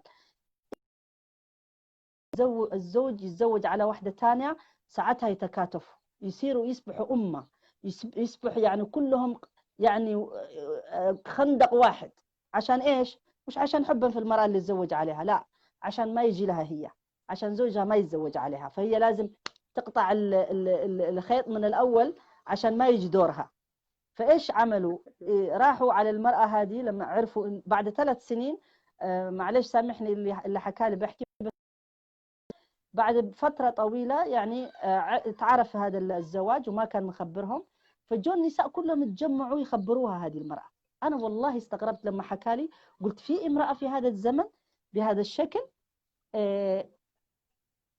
معلش عشان الأخ قاعد يكتب لي. فقالوا لها سمعتي عاوزين نتكلم معاكي. قالت لهم إيش في؟ قالت عرفتي إنه زوجك تزوج عليكي؟ هذه المرأة الحكيمة إيش قالت لهم؟ قالت لهم وإيش طيب إيش عمل زوجي؟ عمل جريمة؟ زوجي تزوج يعني عمل جريمة، عمل شيء ربنا حلل له وأجاز له. يعني أنتوا ليش إيش مشكلتكم؟ أنتوا جايين إيش يعني على أي أساس أنتوا جايين تتكلموا معايا؟ قالت لهم، وأعطتهم درس يعني ما ممكن يعني ينسوه في حياتهم. فقالت لهم أنا هذه المرة أنتوا جيتوا دخلتوا في حياتي وفي حياة زوجي، ونحن الحمد لله يعني زوجين مبسوطين وطول عمرنا متفاهمين، ما عندنا أي مشاكل. المرة هذه ما حتكلم معكم بأدب إنه أنتوا دخلتوا فيه بهالطريقة. مرة تانية لو واحدة فيكم تجرأت تتكلم عن حياتنا حتكلم معها بلسانها مش بلساني أنا. شوفي المرأة الحكيمة هذه ردت عليهم، والنسوان كلهم خجلانين رجعوا على بيتهم، لكن هم كانوا ناويين إن هي تطلب الطلاق. لما يقولوا لها يعني تنجن تزوجت علي طلقني وكذا، هذا هو اللي بيحصل. فبالتالي الرجل لما راحت اتكلمت معه استوعبت هي الموضوع، هو استوعب الموضوع وحل المشكلة، وما صار في مشكلة بيناتهم، والحياة مشيت مع الزوجة الجديدة مع الزوجة القديمة، وهاي عايشين في ثبات ونبات. يعني إذا كل واحد يؤدي دوره، أنا كامرأة أؤدي دوري إني أنا لو تزوج علي زوجي ما أتفرعن وما أقول يعني علي وعلى أعدائي. لو الرجل كمان ما يعملها حجة، يلعب يقول لها أنت سمعت كلامي حتزوج عليكي، يهدد فيها 24 ساعة. يعني نحن في أشياء خلل نعملها كمان عشان الموقف هذا أو عشان الموضوع هذا ما ينجح. فابدأ أنت يا أخي الفاضل أنت بنفسك. إذا أنت كنت جنتل مع زوجتك وتعاملها بما يرضي الله وتقدر تقنعها في النهاية وتقول لها أنا ما حقصر معك، ويعني توري لها تبين لها أنه أنت في النهاية، أنا أعتقد ما في امرأة ما ممكن إذا هي تحب الله وتحب الرسول وتحب يعني ما تخرج من طاعة زوجها فهي حتوافق بإذن الله. وفي رجال ما يحتاج ولا 2 ولا 3 ولا شيء أصلا. مش كل الرجال يعني اللي يلبق لهم يتزوجوا 2 3 كمان. نحن لما تكلمنا عن هذا قاعدين نتكلم عن الشرع بالعموم، مش يعني بالتفاصيل إنه كل الرجال. فإن شاء الله حنتكلم فيه بالتفاصيل بإذن الله. بارك الله فيك. تمام أستاذة، حابة أقول لك يعني نختم بأنه على فكرة في معظم الأحيان المرأة هي عدوة المرأة وليس الرجل. كويس؟ يعني لا يفل الحديد إلا الحديد زي ما قلنا. يعني النساء ينظرون إلى يعني كل واحدة تنظر إلى الأخرى وتراقبها، مش عايزة تكون أقل. يعني كلام النساء هو اللي بيذبح مش كلام الرجال. ولذلك يعني السيدة زليخة لما مش زليخة بس كده حق زليخة لما راودت فتاها مين اللي تكلم عنها؟ النساء. ها النساء هم اللي تكلموا عنها وليس لذلك عملت لهم مكيدة. إذا قوة المرأة أحيانا ما بيكونش هو الرجل. شكرا كثير لوجود حتيني كثير حبيبتي. الله الوقت شرفت بيكي وسعدت ومبسوطة جدا إنك موجودة في هذا الكون وفي أستراليا البعيد، لكن يعني أنت تسوي كثير كثير يعني من النساء. بارك الله فيك والله يقويك وكملي في دربك. الله مرة ثانية حيكون عندنا لقاءات شيقة بإذن الله. الله يسعدك. شكرا لك كثير يعني. لضيوفي من صفحتك ومن صفحتي. شكرا لكل الأعزاء، شرفتونا، وإن شاء الله نرجع بإذن الله تكتبوا لنا مواضيع حابين إن احنا نتناولها. شكرا لك أستاذ سعاد، شرفتيني، وتصبح على خير. تحياتي يا جماعة. اتفضل. الله يسلمك. راح انزل الله يسلمك. تابعونا ايضا في حنزلها في اليوتيوب كمان. هذا اليوتيوب كمان ان شاء الله تتابعوا الدروس اللي موجوده في اليوتيوب ان شاء الله تعالى. بارك الله فيك. تمام. راح انزل هذا كمان في اليوتيوب ان شاء الله. انا حتنزل لنا الرابط. بارك الله فيك. الله يسعدك. شكرا لك استاذه، شرفتيني. حضور. تصبحوا على خير. السلام عليكم. وانت بخير. مع السلامه. الله يسلمك.